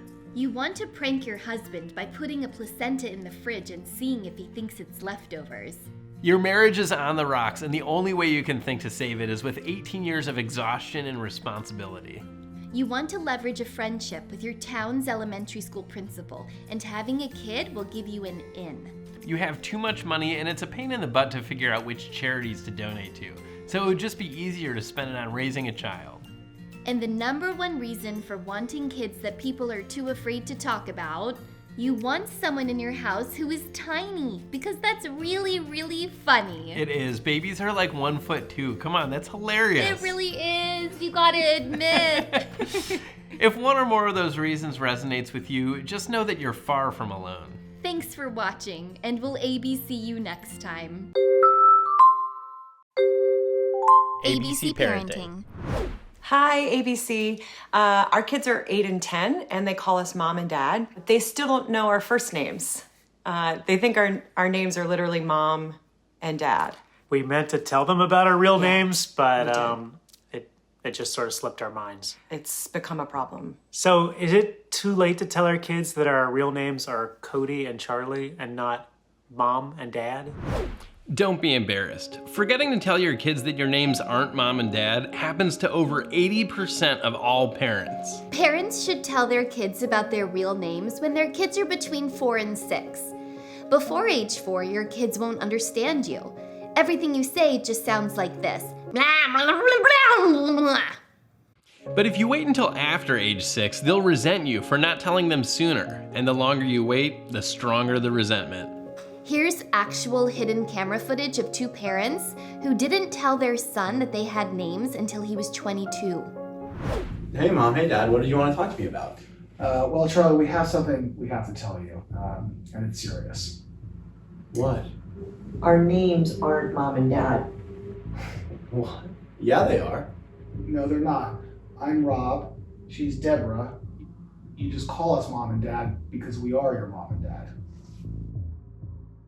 I hate you! You lied to me! All this time I've been telling people that your names are Mom and Dad. This sucks. You suck. I hate you, Rob and Deborah. If those even are your real names. They are. We just told you about it. That was a cup of acid, not water! Yikes. Luckily, we have a solution to this all too common problem. Cameo. The website Cameo lets you pay a celebrity to send a message to someone, often for birthdays or anniversaries. But it can also be used to tell your child that your names aren't mom and dad. The reason it works is that your kid will be so excited to see the celebrity that they won't even think to get mad at you. Don't believe us? Then believe this. Hey, Morgan. How you doing? It's Richard Karn, a.k.a. Al from Home Improvement. Here to improve your home with some crazy news. Your dad's real name isn't Dad. It's Chuck.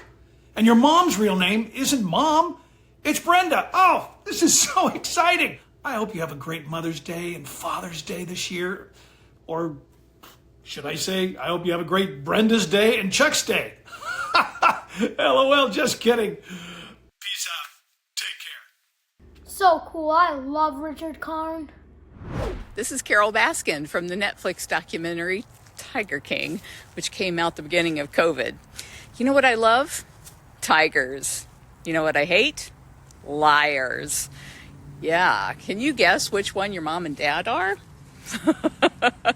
That's right, liars, because their names are Fred and Kathy. And happy Passover. Carol Baskin made me a video. Everyone at school is going to be jealous. Hello, Riley and Harper. I am Tanya Harding. I love skating, but it's your parents that are on thin ice. Your mom and dad's names are Jane and Albert, not mom and dad. But starting today, you have a choice. I am so happy for you. You want proof? Here's me smiling. Yes! Tanya Harding! Did you make a mistake by not telling your kids your actual names? Yes. But can a mistake end? Obviously. We'll ABC you next time. ABC Parenting. Hi, ABC. I'm Elsa from Fall River, Massachusetts. My 8-month-old has been babbling a lot recently. Is there any way to figure out what her babbles mean? First of all, the babbling you hear is what's known as babbling. It's also sometimes referred to as baby sounds, or simply noises that a baby makes. And yes, all noises that a baby makes do in fact mean something. So today we're going to translate some common noises that a baby makes so that you can better communicate with your offspring. Because it's really hard to make babies produce specific sounds on the spot, Arthur will be providing our baby sounds today. Ready, Arthur? Gaga goo goo. Now, if your baby makes this sound, that means I want more food. If they make this sound, it means when you were looking over there, I ate a sock. This noise means when's my birthday again? Mid-November? The 16th, 18th? Are magazines still a thing? Cause everybody said orange example was a door hinge. They say that nothing rhymes with orange, but what about door hinge? And finally, I wish I could talk. Now, if you want to talk to your baby, you're going to need to speak their language since they clearly don't understand words. So if you want to say it's time for a nap, just say, do you want to play with this toy is... If you want to say grandma and grandpa are coming over, which one do you like more, or do you not like either of them? Just say...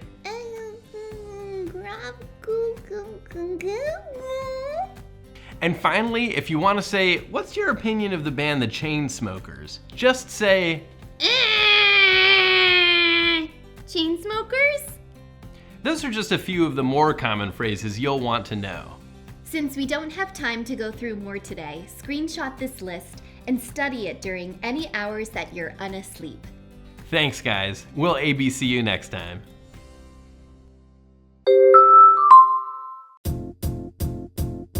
It might look easy, but it's really not. Dirty diapers, drool, spit up and snot. Picking up toys, ouch, there goes my back. One more night without sleep and I'm gonna crack.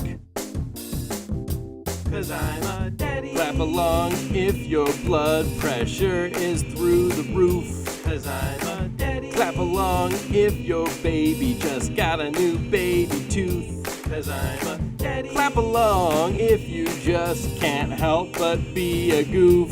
'Cause I'm a daddy. Buckle up 'cause it is time to watch more of this spoof.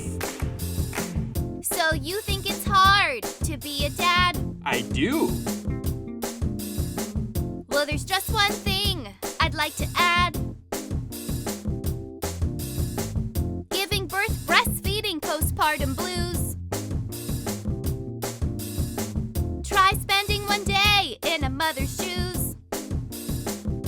'Cause I'm a mommy. Clap along if you're tired of playing peekaboo. 'Cause I'm a mommy. Clap along if your life is cleaning up pee and poo. Oh, your poop smells like... Clap along if you accidentally stepped on your kid's choo-choo. Ouch! Clap along if being a mom is still worth it to you. 'Cause I'm a mommy. Clap along if being a mom is the greatest thing to be. 'Cause I'm a mommy. Clap along if it's hard, we bet that you agree. 'Cause I'm a mommy. Quack along if you are a rubber ducky. 'Cause I'm a mommy. Click subscribe to our channel, it's as easy as ABC. Hey guys, that was a lot of fun. For legal reasons, we should mention that while we wrote the lyrics, we didn't write the music. The original song is called Happy, written and performed by 11-time Grammy Award winner Pharrell Williams. It's available on Pandora, Amazon Music, and all other streaming platforms. It's a great tune, so check it out if you haven't heard it. Next to Anything by U2, it's one of my favorite jams of all time. We'll ABC you next time.